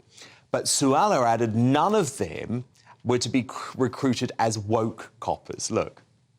Home Secretary, could you define for us what it means to be political and why it's important for the police to stay out of anything that's political, please? Critical race theory, adhering to a particular view on that is a highly contested political issue. The police should not be getting involved in that. I would also say gender critical issues. I mean, you have experience of this yourself, but it is precisely that reason why I've laid new guidance on non-crime hate incidents. We must allow and ferociously preserve lawful debate and freedom of expression. And the police really shouldn't be intervening in what is a foundation of our democracy. So Adam Brooks, this is completely right, isn't it? We need a return to common sense policing instead of pandering to political correctness. Yeah. The worry is, how do we do that? I mean, I was so angry seeing the police threaten arrest of folk trying to get those eco-terrorists off the road. But they were leaving the eco-terrorists to do whatever they wanted. That video made me so angry, and it is indicative of where we've ended up with policing. Now, when I was growing up as a boy, I have memories of 6-foot-tall, fit policemen, and that you was told to sort of be wary of. But you were scared of them. Again, I go to Spain a lot in the summer. I wouldn't dare mess around in Spain because their police, they really behave yourself around. They really those do look the Spanish part. coppers. But what worries me, Dan, is 20,000 is a headline grabber. Yeah. We don't know who these 20,000 are. I remember back in the day when I had nightclubs, and we needed doormen, and these, the agencies would send a kid that's just come out of school, and you were expected to put this kid on the front door of a busy town nightclub. Now, what worries me is we used to have standards, we used to have fitness tests, and it's nothing against small or unfit or overweight people, but our police need a presence. And I don't feel like we've got that. So you actually think, Adam, the wokery has also extended to the sort of people that we allow It's because we don't want to discriminate against people anymore. But I mean... Well, and also they're just desperate for the liberal That's the issue. hierarchy... So many people don't want to do the job. That's it. But the liberal hierarchy of the police are to blame here. I'm not blaming soft policing on these people on the grounds. They're directed on what they should do. It's the hierarchy that needs to turn around and say, and especially like even the London mayor, say, do your job, don't worry about offending, just stop the crime. Absolutely, because that's the problem, Matthew. You've seen under that vile man, you know, the failed London mayor, Sadiq Khan, you've seen under him what's coming if your lot get into power, because the Met have completely failed under him, and they've gone woke at the same time. It doesn't work. Well, absolutely not, Dan. I mean, what you call her superstar Suella. I'd say she's slippery Suella. It's a con artist. No, it's slippery Starmer. You've got that wrong. No, not at all. Because all that the Tories have done, it's taken them a decade, is replace the cops that they cut. So for a decade, the British people have had 20,000 fewer cops is terrible. than they had under Labour. Yeah, but let's blame Theresa May for that. Let's be fair. They're all the same party, Dan. Absolutely. And there are still... But they were different prime ministers and different governments. Yes, so let's praise Boris Johnson and Priti Patel today, because they said we're going to get the police back, it's a bit like lending somebody 20 quid. They give it back to you a decade later. You're not 20 quid better off, and you've still been missing it for that decade. But you must appreciate there were different regimes. Same party, different regimes. Same party, and that's how our system works. And we are still fewer police officers per head of population than we had under Labour. OK, but what about this woke policing? Why does your side of the political divide want coppers who are taking the knee, who are doing the YMCA, who are fraternising with eco-terrorists? Why do the left want weak police? I think what we want is better policing. And as we've seen, it's not just woke policing. But you don't have a problem with all of the taking the knee stuff, I have a problem with some of the things that you describe. But I also have a problem with the police in London's attitude towards the Sarah Everard protests again, which, you know, I don't think you describe as woke when they broke but that was because of COVID extremism, which you could argue actually was very woke. You know, it was a woke thing to think, oh, we're so scared of a virus that isn't going to kill us, so we're going to drag people off the streets. I mean, I would actually argue that was another example of woke policing. But we saw this week a very moving service to commemorate the 30th anniversary of the death of Stephen Lawrence. You know, we know that the police have had and still have real issues that they need to address. I think, but I do agree that there are extreme moments, and you know, it's a bit like it's a bit like people who've given up smoking become, you know, rabid anti-smokers. It's a bit like, you know, the police have decided that they actually need to think about issues like racism, and sometimes that's led to rather silly and extreme examples. The police in this country should think about one thing. I find it so ironic that they care so much about woke issues, but they don't give a damn when one of our relatives is mugged on the street. They don't. Well, I think, first of all, I'd like to say that the average copper or copperess is a diamond geezer. They really are. The ones on the street. The problems lie further up, frankly. And yes, of course, all this woke nonsense is ridiculous. Just solve crimes. They're crippled by PC. You've mentioned all the mariachi, whatever it is, dancing. We need to abolish the hate crime incidents, which is ridiculous. We need to get down to solving real crime. And Adam touched on it. The police need to be not feared, but they need to be respected, and people need to look at them with a certain degree of apprehension because of, you know, they are the law. I mean, when I grew up, you certainly respected the police, and I think which you certainly don't do when they're taking the knee. But no, you don't. But one thing I do object to, one other thing I object to, is this idea that the police are institutionally racist. We do not do collective guilt in this country. They are not institutionally... And we're not an institutionally racist country either. Of course we're not. No, why do we have a Black Policemen's Association, by the way? I mean, that's racist, isn't it? No, but Final word, Adam. There's more chance of me getting a knock on the door at home for saying something on Twitter or Facebook than if I'm a burglar. Absolutely. So, you know, this is where we've gone wrong. Go back to policing. They will be quickly at your house if you tweet something against some lefty. If you call them up and say, my pub's just been broken into overnight, they probably won't turn with all the lefties that hate me on Twitter, there's a good chance I'm going to get a knock on the door. Now, look, Rishi Sunak fired back at Labour MP Al Ribeiro Addy at PMQs today after she called on the PM to apologise for Britain's role in the slave trade watch.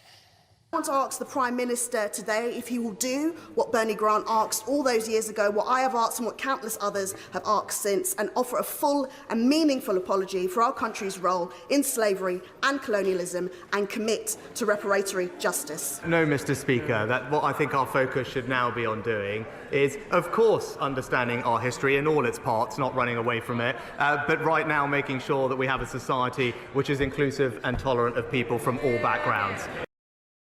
The right answer, but your eyes should be very wide open as to what's coming for this country if Labour and folk like Bal Ribeiro Addy end up in power.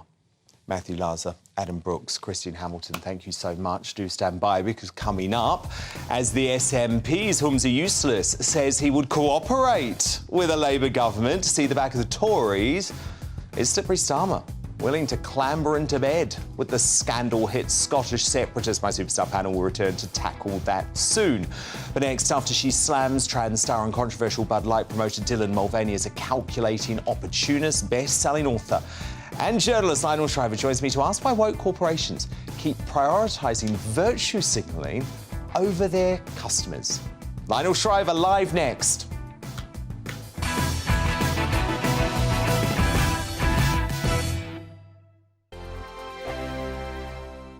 I joined GB News because I was sick and tired of not hearing my views being represented, not just mine, but so many people that I knew and spoke to. I just couldn't get my voice out there. I couldn't say anything. I couldn't do anything. Whatever the narrative was, I kind of had to follow it. GB News is there to provide a voice for those who have been ignored by the establishment media. We think different things, we've got a different style. GB News is here to be optimistic and positive about the future. It's real kind of dynamic and flowing, with the audience very much at the heart of it, like a big family.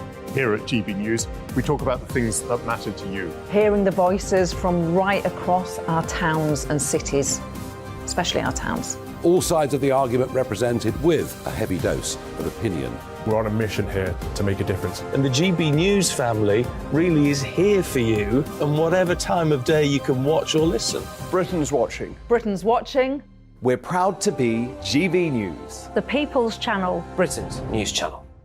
Monday to Thursday, 9 p.m. till 11 p.m. Join me, Dan Wootton. I'll bring you the sharpest takes and hottest debates. Do you not believe in prison? I don't believe in prisons. I'm completely stunned. I guarantee you there'll be no spin, no bias, no censorship. I actually was personally quite offended by it. And no reason to go to bed. So I guess they've always been quite woke. That's Dan Wootton tonight on TV, radio and online. Monday to Thursday from 9 p.m. till 11 p.m. on GB News. The People's Channel, Britain's news channel. Start the day with GB News. We catch up on all the big stories you didn't hear the night before. And take a look at what the world's talking about this morning. That's right, Monday to Thursdays from 6 o'clock. It's Breakfast with Eamon and Isabel. Straight after breakfast, join us, Bev Turner and Andrew Pearce. We're going to take you through till noon. We'll be tackling the big topics of the day, including the things that the other channels just won't talk about. If it's happening here. Wake up to mornings on GB News. The People's Channel. Britain's news channel. New to GB News is the Saturday 5. Join us every Saturday from 8 p.m. as we debate the week's stories. Right, folks, that was a spicy one, wasn't it? With us four, plus a special guest. Sometimes she has to stick her foot in it. Sometimes she has to say things as they are. Sometimes I think we should keep the refugees and send the pensioners to Rwanda. Then we'd be in a much better state. Well, Benjamin, that is... The Saturday 5. Saturday nights from 8. Only on GB News, the People's Channel. Britain's news channel. Join us every night on GB News at 11 p.m. for Headliners, which is 3 top comedians going through the next day's news stories, which is exactly what you need, because when the establishment has gone crazy, you need some craziness to make sense of it. So join us 11 p.m. every night on GB News, the People's Channel, Britain's news channel. Join me, Patrick Christie's, Monday to Friday, 3 till 6. We tackle the day's news agenda like you've never seen before. It's high tempo, high octane, the most controversial topics, and the best guests. You will not be able to take your eyes and ears off it. I'm not afraid to ask the questions that you really want answered. 3 till 6 p.m, Monday to Friday on GB News, the People's Channel, Britain's news channel. Every Sunday from 11, join Michael Portillo. There'll be topical discussion, looking at the week before and the week to come. So kick back and relax at 11 a.m. on Sundays on GB News with me, Michael Portillo. GB News, the People's Channel, Britain's news channel.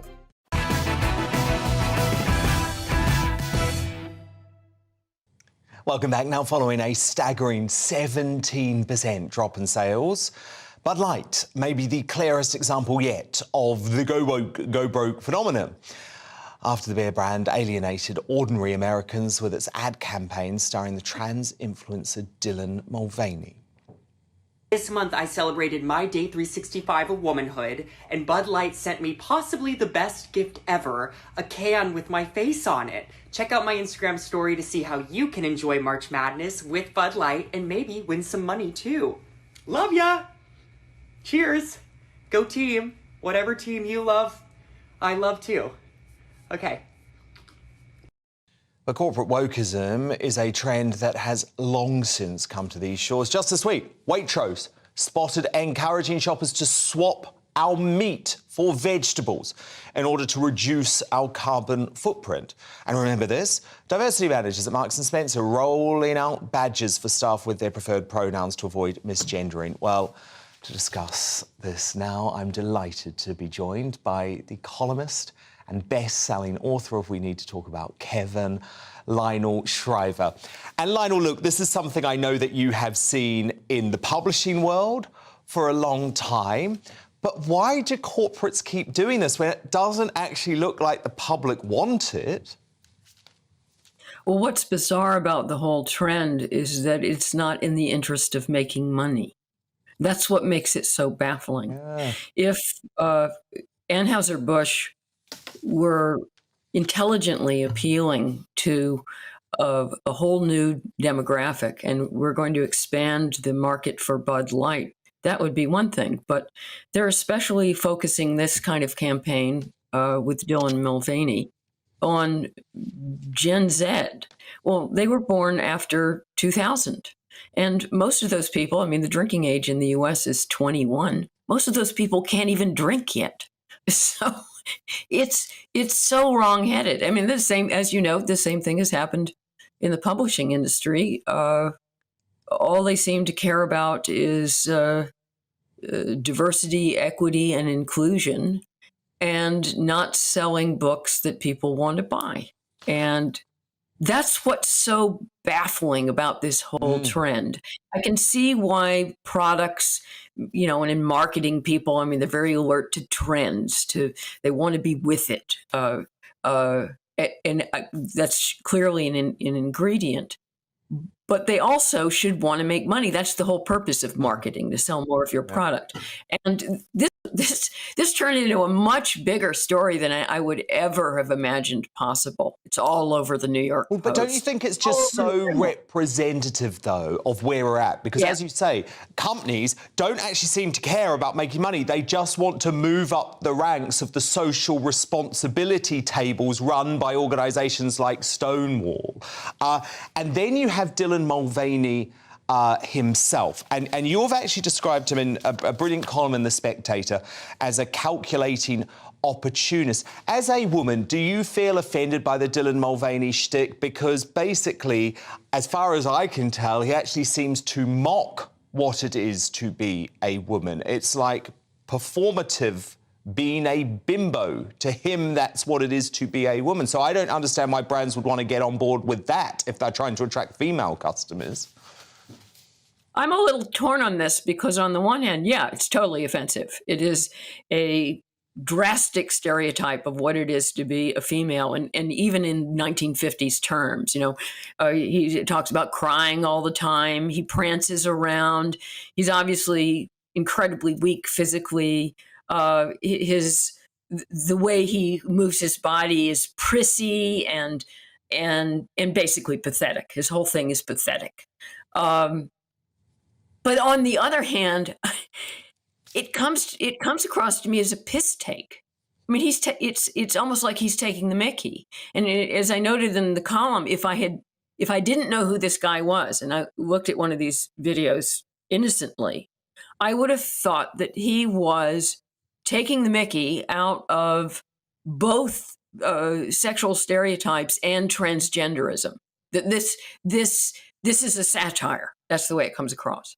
Yeah, Exactly, it's a spoof. Can I just ask you, Lionel, about the whole pronoun thing? Because obviously you are a brilliant writer, and I picked up the fact that in your Spectator column, you did make a little reference to the fact that you weren't going to buy into this whole, because, you know, Dylan Mulvaney asks to be called she, they. Sam Smith asks to be called they, them. You refer to Dylan Mulvaney as a he. You've done so tonight. You know, for a lot of companies now, that would be a cancelable offence. And actually, a lot of news organisations now are rewriting folks' column if they misgender the protagonist that they're writing about. Yes, and I noticed you had a section on the police before I was on, and maybe we've just committed a terrible offense, and the cops are going to show up at my door any minute now. But I'm really tired of the compliance of the media on this point. Dylan Mulvaney is male, and it seems pretty conspicuous that he's a gay male. In fact, he claimed to be gay before he decided he was transgender instead. He's a camp gay bloke, right? And you even have the likes of the Daily Telegraph getting with the program, and even with these, these sex offenders who claim to be women to get into women's prisons and rape women. Even the Daily Telegraph will duly call them she. And I feel as if we're all being manipulated, that in some ways we are being mocked, and we're showing no spine. It is ultimately what Jordan Peterson calls compelled speech, and I should have the freedom of speech to be able to call Dylan Mulvaney a boy. Well, indeed, and also it's actually a biological fact. You're stating a fact. You know, Dylan Mulvaney hasn't undergone any surgery, no hormone treatment, nothing. So you are stating a complete biological fact. But, you know, these days you cancel. It's pandering. It is. It is. It's ludicrous. And it's sad, isn't it? Because in the 80s or the 90s, you know, Sam Smith and Dylan Mulvaney would have been celebrated as camp gay men in the way that Boy George were. But it's not enough now in showbiz. It's not enough. You've got to be something else. You've got to follow a new trend. I find it very sad. But the journalist, columnist, best-selling author, Lionel Shriver, thank you so much. Great to chat. Coming up in Uncancelled, as Meghan Markle breaks cover with a polished new look, is her return to the spotlight deliberately timed just ahead of the coronation? She's snubbed. Assistant editor of the Mail on Sunday, Kate Mancy, big royal scoop merchant. She's going to be live in the studio later in the show. But next, in the media buzz, with the SNP's Humza Useless admitting he's prepared to consider a coalition of chaos with Labour if it means seeing the back of the Tories. Can we trust slippery Starmer not to climb into bed with the scandal-ridden SNP? My superstar panel thrash this one out next. Plus, we're going to have a first look at tomorrow's newspaper front pages, hot off the press. Don't go anywhere.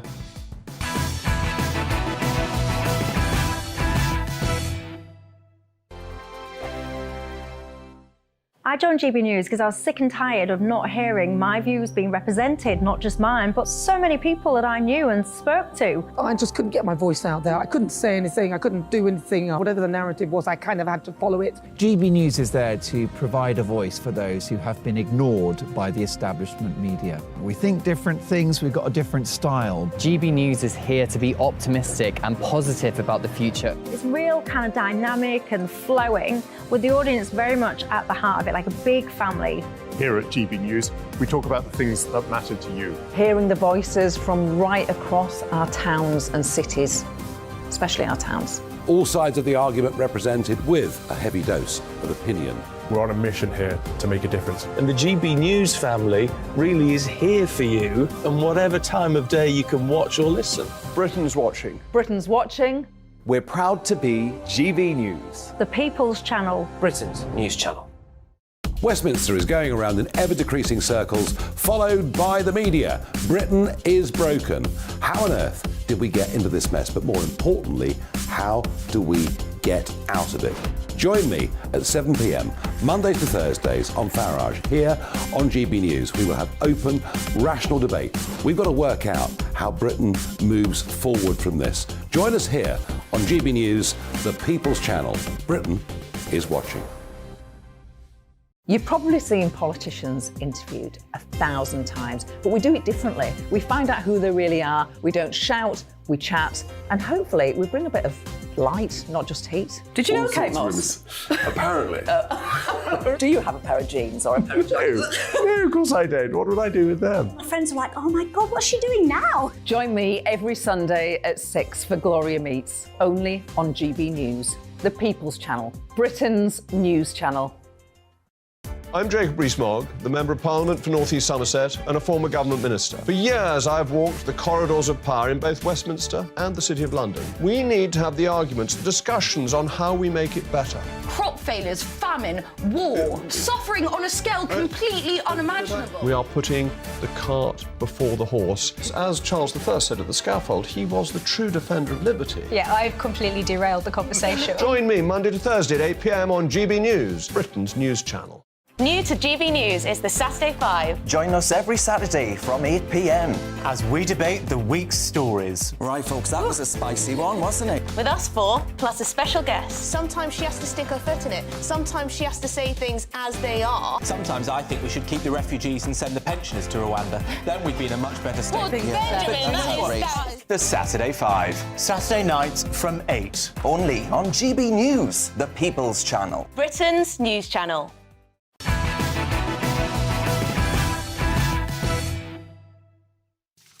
Let's return to tomorrow's news tonight now in our media buzz, and more front pages have just been delivered. And boy, oh boy, those woke journalists at The Guardian, led by, you guessed it, Pippa Crerar, back on the anti-government train, colluding with the deep state, with this exclusive that we discussed earlier, where they write that concerns have been raised over Health Secretary Steve Barclay. Basically, they're calling Steve Barclay, the Health Secretary, a bully, because what Steve Barclay actually wants to do is toughen up on the unions who are demanding a 35% pay rise. Pippa Crerar, we see through you, we see what you're doing. By the way, The Guardian asking there in the top left corner, is paganism about to go mainstream? Let me tell you, absolutely not. The Daily Telegraph reports that the so-called architect of the Hong Kong crackdown will be attending the coronation. According to the paper, despite the invitation being sent to the Chinese president, Xi Jinping, the communist regime has decided to threaten a diplomatic storm by sending the vice president responsible for the harsh response to the pro-democracy protests. What a despicable regime they are, and how great that this person is here. And actually, I mean, this is a very effective front page. If we move to the Daily Mail now, same story, love the presentation of this. They say the coronation invitations that will put you off your quiche. And it's really effective how they've done it. They say, invited the architect of China's brutal crackdown in Hong Kong, invited the Sinn Féin leader from prominent IRA family, not invited the Queen's bridesmaid whose father was murdered by the IRA. And personally, I think it is an absolute disgrace that Lady Pamela Hicks, will not be at the coronation. She would have been the first the first person in history, quite possibly, she's in her 90s now, who would have attended 3 coronations.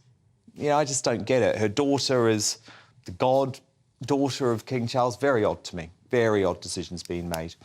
More on the media buzz now with tonight's superstar panel. The author and broadcaster Christine Hamilton, the businessman and activist Adam Brooks, and the former Labour Party advisor Matthew Laza. Now, the SNP's spiralling crisis has deepened further, with revelations the party's ex-treasurer Colin Beattie did know about the purchase of a £110,000 luxury motorhome, despite previously insisting he knew nothing of it. Beattie, who was arrested and released without charge by Police Scotland a week ago, said he became aware of the purchase through the SNP's 2021 annual accounts. Now, that was a swift change of a story that has sent shockwaves through Holyrood. The huge vehicle was seized from outside scheming Sturgeon's mother-in-law's home on the 5th of April, the same day cops raided the ex-First Minister's home over claims that £600,000 has gone missing from the SNP coffers. Meanwhile, the desperation of the new SNP leader and First Minister of Scotland, I'm so sorry you guys are having to deal with this bloke, Humsey Useless. It was laid bare last night with an admission that he would sensationally team up with Labour to force a new Scottish independence vote watch. If Keir Starmer becomes the new Prime Minister, but without an overall majority? Does that make independence much likelier? Well, we would certainly be willing to cooperate with a Labour government because we want to see the back of the Tories. But of course that would come at a cost. And of course the first demand I would make would be to get powers over a Section 30 order and having that devolved to Scotland. And if there is a hung parliament, then of course we will cooperate. I'll say that unequivocally. We'll cooperate with anybody that is a progressive political party. Keir Starmer categorically ruled out any electoral pact with the SNP in January, but the flip-flopping human bollard's word is about as reliable as a wet paper bag. From a man who changes his views as often as his underpants, from Jeremy Corbyn to Brexit to Shamima Begum to trans kids, how can anyone believe that Starmer wouldn't team up with the SNP? So I'm going to come to our Labour advisor on the panel, Matthew Laza. I'm sorry, I think this is a genuine and very real concern. The British people need to know that a vote for Starmer and for Labour means a coalition of chaos with the SNP. I was about to say something I shouldn't, actually. I'll just say with the troubled SNP is what I'll call them. Yes, don't get us all into trouble, Dan. Look, I spent the 2015 election working for Ed Miliband, being chased around by people in Nicola Sturgeon and Alex Salmond masks, literally chased down the street by them. So I know how the Tories think that the coalition of chaos charge is an effective one, but it is a totally fabricated and incorrect one. Oh, what, so there's a hung parliament? Starmer's not going to do a deal with the SNP? Yeah, absolutely. You can do a deal without doing a coalition. The only coalition of chaos we've had is under the Tories when Theresa May relied on the DUP to remain in power. Thank God Theresa May relied on the DUP, because if not, Brexit would have been sold down the river. We are absolutely clear, Labour is absolutely clear that there will be no deal with the SNP. If the SNP vote for individual measures, that's fine. I'm sorry, why should we believe a word that comes out of Starmer's mouth? Starmer said that Jeremy Corbyn would make a great Prime Minister. He said Shamima Begum should be allowed back into the country. He said there should be a second referendum on Brexit. The bloke's a liar. He doesn't stick by his words. He's not a liar, and he is absolutely clear on this. I can tell you why. Well, what were those three things that I've just mentioned? The scenario is not even going to happen. The scenario is not even going to happen, Dan. I've just spent the weekend in Scotland campaigning for Labour. And Scotland and Labour is on the way back in Scotland. So I think we can all agree that the SNP is in what I think is a pretty terminal decline. I don't deny that. Labour is in the box seat. I do not deny that. The likelihood is there will be a Labour government after the next election. But this could still be 1992. And I think you shouldn't be arrogant. And Christine, I think there's a real chance that there could be a hung parliament. And at that point, Starmer does a deal. Absolutely. I have to say, I feel just slightly sorry for Humza Useless, as you call him. I mean, he's like a rabbit in the headlights. He must have thought, wow, I'm going to be the First Minister of Scotland. And then the whole thing is crumbling underneath him. He is so useless, but when you're riding high, it's easier to hide your uselessness. But when everything is falling apart... The problem is, I might almost feel sorry for him and Scheming Sturgeon if they hadn't driven Scotland into the ground. Oh, and if they hadn't destroyed the chances of, what was her name? Kate Forbes. Kate Forbes, that's right. Who would have been he deserves all the chaos that he's got. I mean, Sturgeon ruled with a rod of iron from Bute House. The cabinet were basically just figureheads. They did as they were told. She was the mistress. And it's all now coming home to roost. But the idea that if Starmer is with a whisper of having a majority, if he peels off, if he links up with the SNP, if he's not going to do it, the idea that if he's not going to do it, of course he'll do it. He will do it. No, he will do a deal. He might not do a coalition. He will do a deal. I think not a coalition, exactly. English voters would go ballistic if Keir Starmer did a deal for independence with But the reality is, if the choice is Keir Starmer, you become Prime Minister or not, he's going to do the deal. He's shown that he U-turns and he changes, you know, like the wind. But let's be honest, the SNP are finished.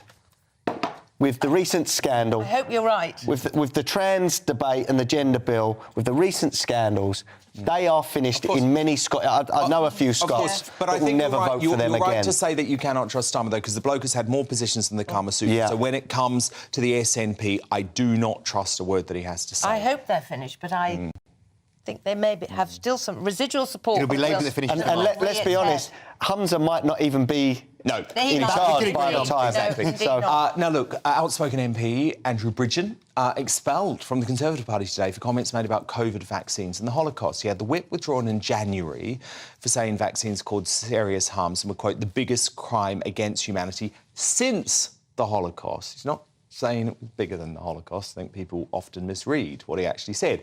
He has been booted out of the Tories completely, though, with Bridgen claiming he's been made an example of, quote, speaking out on behalf of those who have no voice. Meanwhile, his counterpart, shamed former Health Secretary Matt Hancock, continued to channel his inner partridge with this inane TikTok video mocking those who have concerns over vaccine safety. Watch.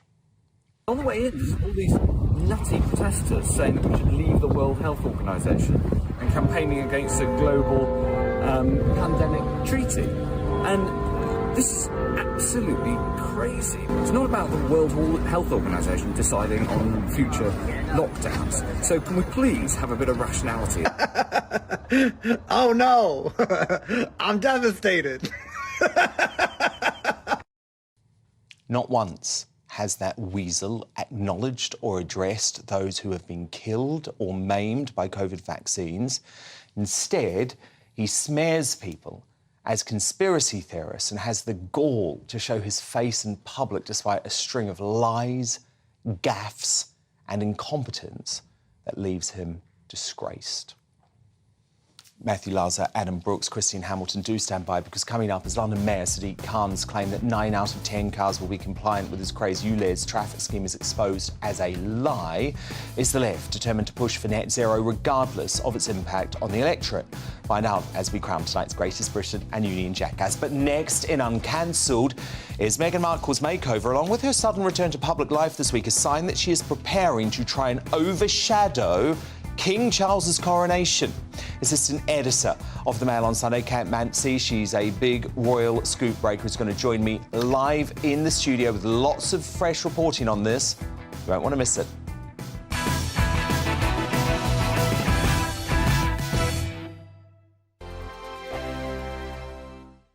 First and foremost, I am a GB News fan, and I was before I was working here. Just love the fact that we're asking the questions that a lot of establishment media won't ask. With a bit of a twist, we not only want to inform you, but we want to keep you entertained. It's worth the drive because you get in and the team's all ready and waiting, they're itching to go, and it's a proper little family. GB News is the people's channel. It's the audience that makes the programme sing. We're giving our viewers and our listeners a voice.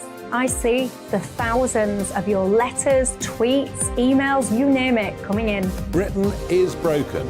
How on earth did we get into this mess? But more importantly, how do we get out of it? The establishment had their chance. Now we're here to represent you. It's time for something different.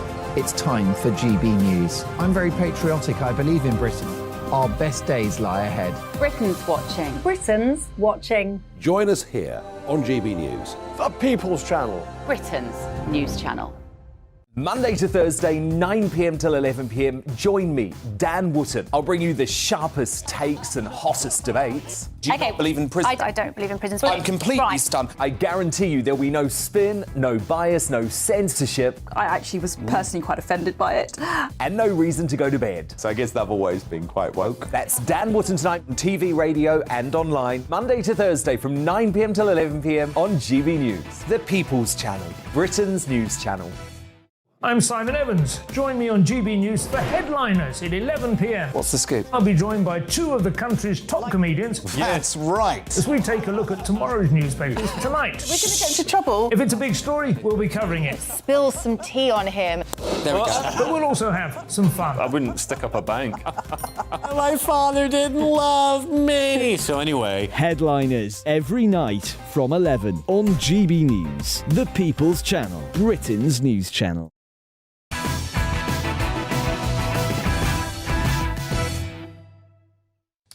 And it's time now for Uncancelled. And this is where Britain's top commentators speak out on controversial issues without the fear of the cancel culture sweeping the rest of the media. And Meghan Markle has made her first public appearance of the year after keeping her head down since husband Harry took an international bashing over his controversial memoir, Spare. And that head suddenly looking pretty different, isn't it? As the Duchess of Delusion unveiled a polished new look whilst introducing her woke celeb photographer pal, Miss San Harriman, for a stateside TED Talk earlier this week. In the Daily Mail today, Sarah Vine argues the makeover reveals who the runaway princess really was all along. A highly ambitious woman who is determined to get what she wants. And in a power move I can fully believe was deliberate, Vine suggests Princess Diana had her revenge dress. This is a revenge makeover.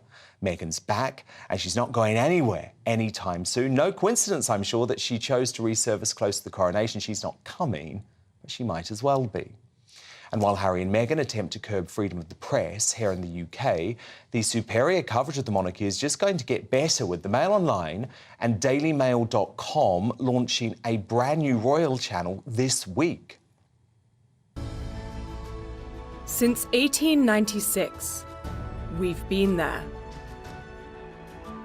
From births to marriages, triumphs to tragedies. And now we are there 24/7. All the royal news as it happens, online and on your phone. Curated by a global team of journalists with royal expertise like no other.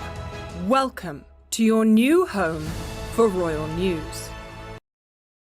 And one of those brilliant journalists is the assistant editor of the Mail on Sunday, Kate Mancy, a real scoop breaker on everything to do with the royal family.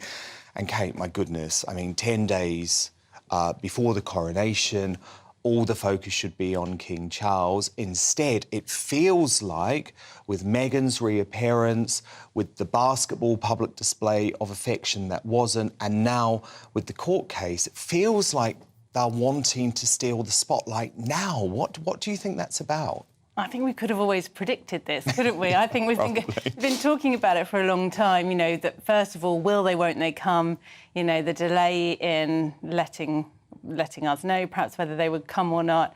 And then it was announced that Harry was going to come on his own, Meghan would stay there.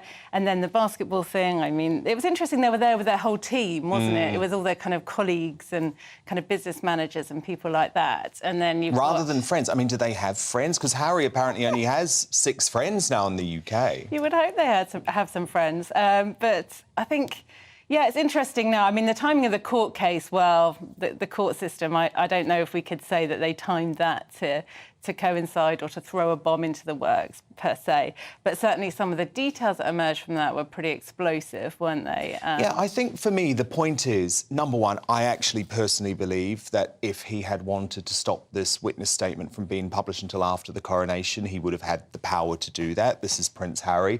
I think the judge would have accepted that I don't want to overshadow my king's coronation, my father's coronation is a decent reason to delay the publication. But I think it's more the fact that he has put this almost deranged narrative. I mean, you've broken huge stories on Camilla, you know, the fact that she was going to become queen.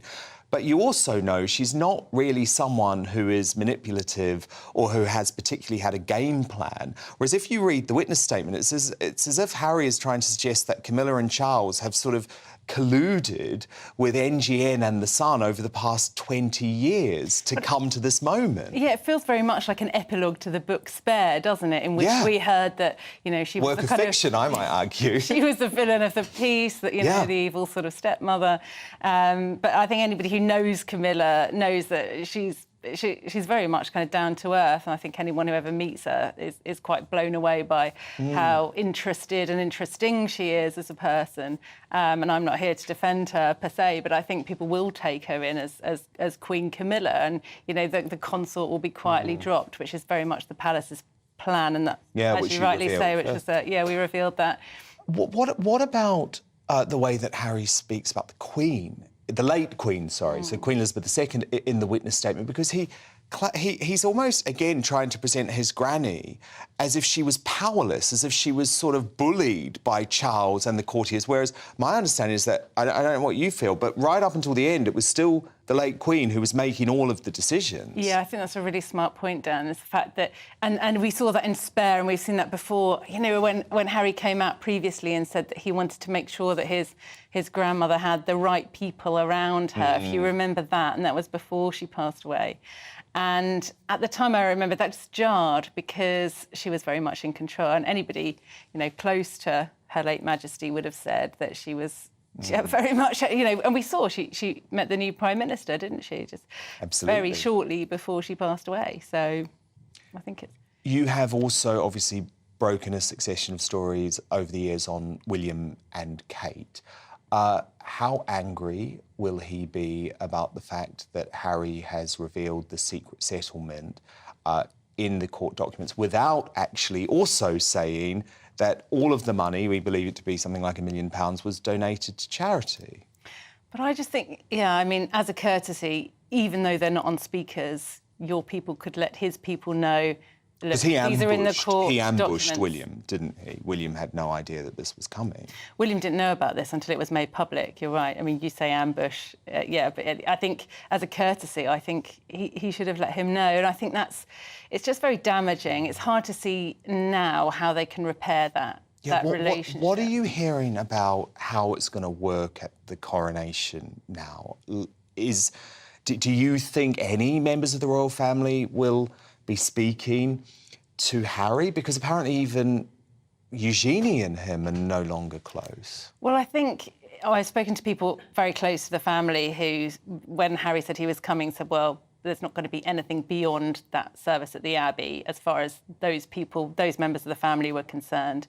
They don't want to, you know, hang out with him. They don't want to chat to him. And why would you when he's revealed private details of conversations in his book, and who knows when the next TV show or the next interview is coming from the Duke of Sussex. So obviously people are cautious. I think, you know, William and Harry, that's going to be years before that rift can die down. I think there is hope. The people I'm speaking to in the palace who know the princes well and have known them for years and years, seen them grow up and seen them fall apart and get back together and fall apart, do have hope that they will be reconciled at some stage, but that's not short-term. That's not a short-term goal for anything. I mean, and also the King's going to be very busy, of course, you know. It's his big day. And so he's not going to have lots of time to see Harry. And when he came over previously, it was when the King was supposed to be on that first state trip to France, if you remember, which got canned and then went to Germany. But he was around. Harry flew over for that other court case and the King didn't see him, so... So this isn't going to be some big, happy family reunion in 10 days' time, is it? I don't think it will. I think it'll be big of Harry to come, and I think he should come. But and the King is very glad that he's there. I think it'd be more of a story if Harry stayed away. So I think he's doing the right thing. He's coming over, and who knows, we might have a little video or photographs emerge from Montecito because it's going to be Archie's birthday on the same day, of course. So I'm sure they will do that too. And of course, we can read all of your scoops and everything now on this brilliant new Royals channel. Well, that's it. There's such a huge appetite. People are fascinated to know and to come to somewhere where they know they're getting the truth. It's not just, you know, unsubstantiated gossip online. There's a lot of clickbait online, isn't there, but not at the Mail. I'm sure Harry and Meghan might not be so happy with that news, but everyone else is. Kate Vancey, Assistant Editor of the Mail on Sunday. So good to have you here tonight. Pleasure. Thank you so much. But it's time now to reveal tonight's greatest Britain and Union jackass. My superstar panel return. Christine Hamilton, who is your nominee for GB? Well, my nominee, I disapprove of this, but it's an honorary Greatest Britain, and it's Harry Belafonte. Not only did he have the most divine and glorious voice, he was a major campaigner for civil rights and an all-round good egg. Oh, should we have a little listen to the voice? Oh, let's, yes. Oh, lovely. Thank you. 6 hands, 7 hands, 10 bun. There come everyone. 6 hands, 7 hands, 10 bun. There come everyone.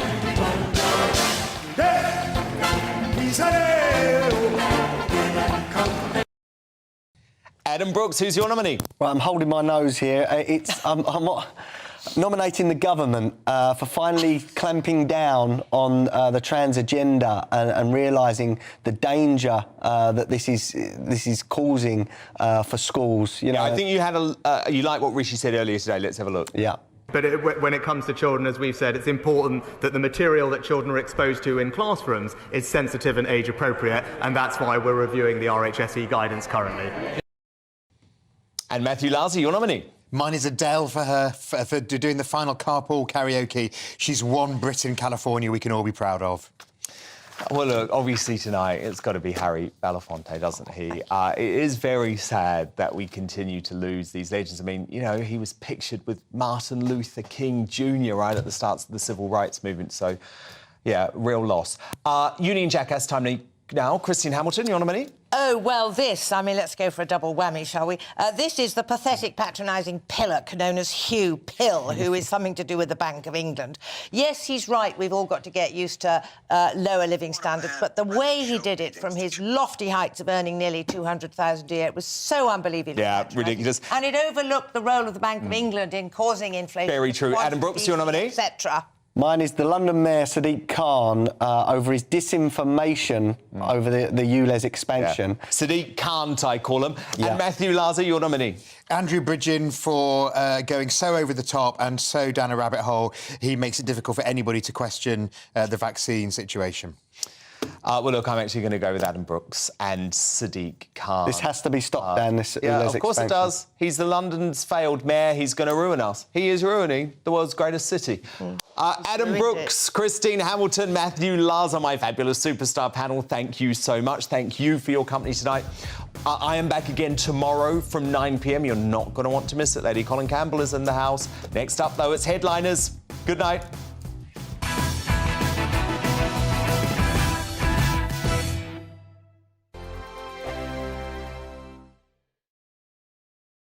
I joined GB News because I was sick and tired of not hearing my views being represented, not just mine, but so many people that I knew and spoke to. I just couldn't get my voice out there. I couldn't say anything, I couldn't do anything. Whatever the narrative was, I kind of had to follow it. GB News is there to provide a voice for those who have been ignored by the establishment media. We think different things, we've got a different style. GB News is here to be optimistic and positive about the future. It's real kind of dynamic and flowing, with the audience very much at the heart of it, like a big family. Here at GB News, we talk about the things that matter to you. Hearing the voices from right across our towns and cities, especially our towns. All sides of the argument represented with a heavy dose of opinion. We're on a mission here to make a difference. And the GB News family really is here for you, and whatever time of day you can watch or listen. Britain's watching. Britain's watching. We're proud to be GB News. The People's Channel. Britain's news channel. Monday to Thursday, 9 p.m. till 11 p.m. Join me, Dan Wootton. I'll bring you the sharpest takes and hottest debates. Do you not believe in prison? I don't believe in prisons. I'm completely stunned. I guarantee you there'll be no spin, no bias, no censorship. I actually was personally quite offended by it. And no reason to go to bed. So I guess they've always been quite woke. That's Dan Wootton tonight on TV, radio and online. Monday to Thursday from 9 p.m. till 11 p.m. on GB News. The People's Channel, Britain's news channel.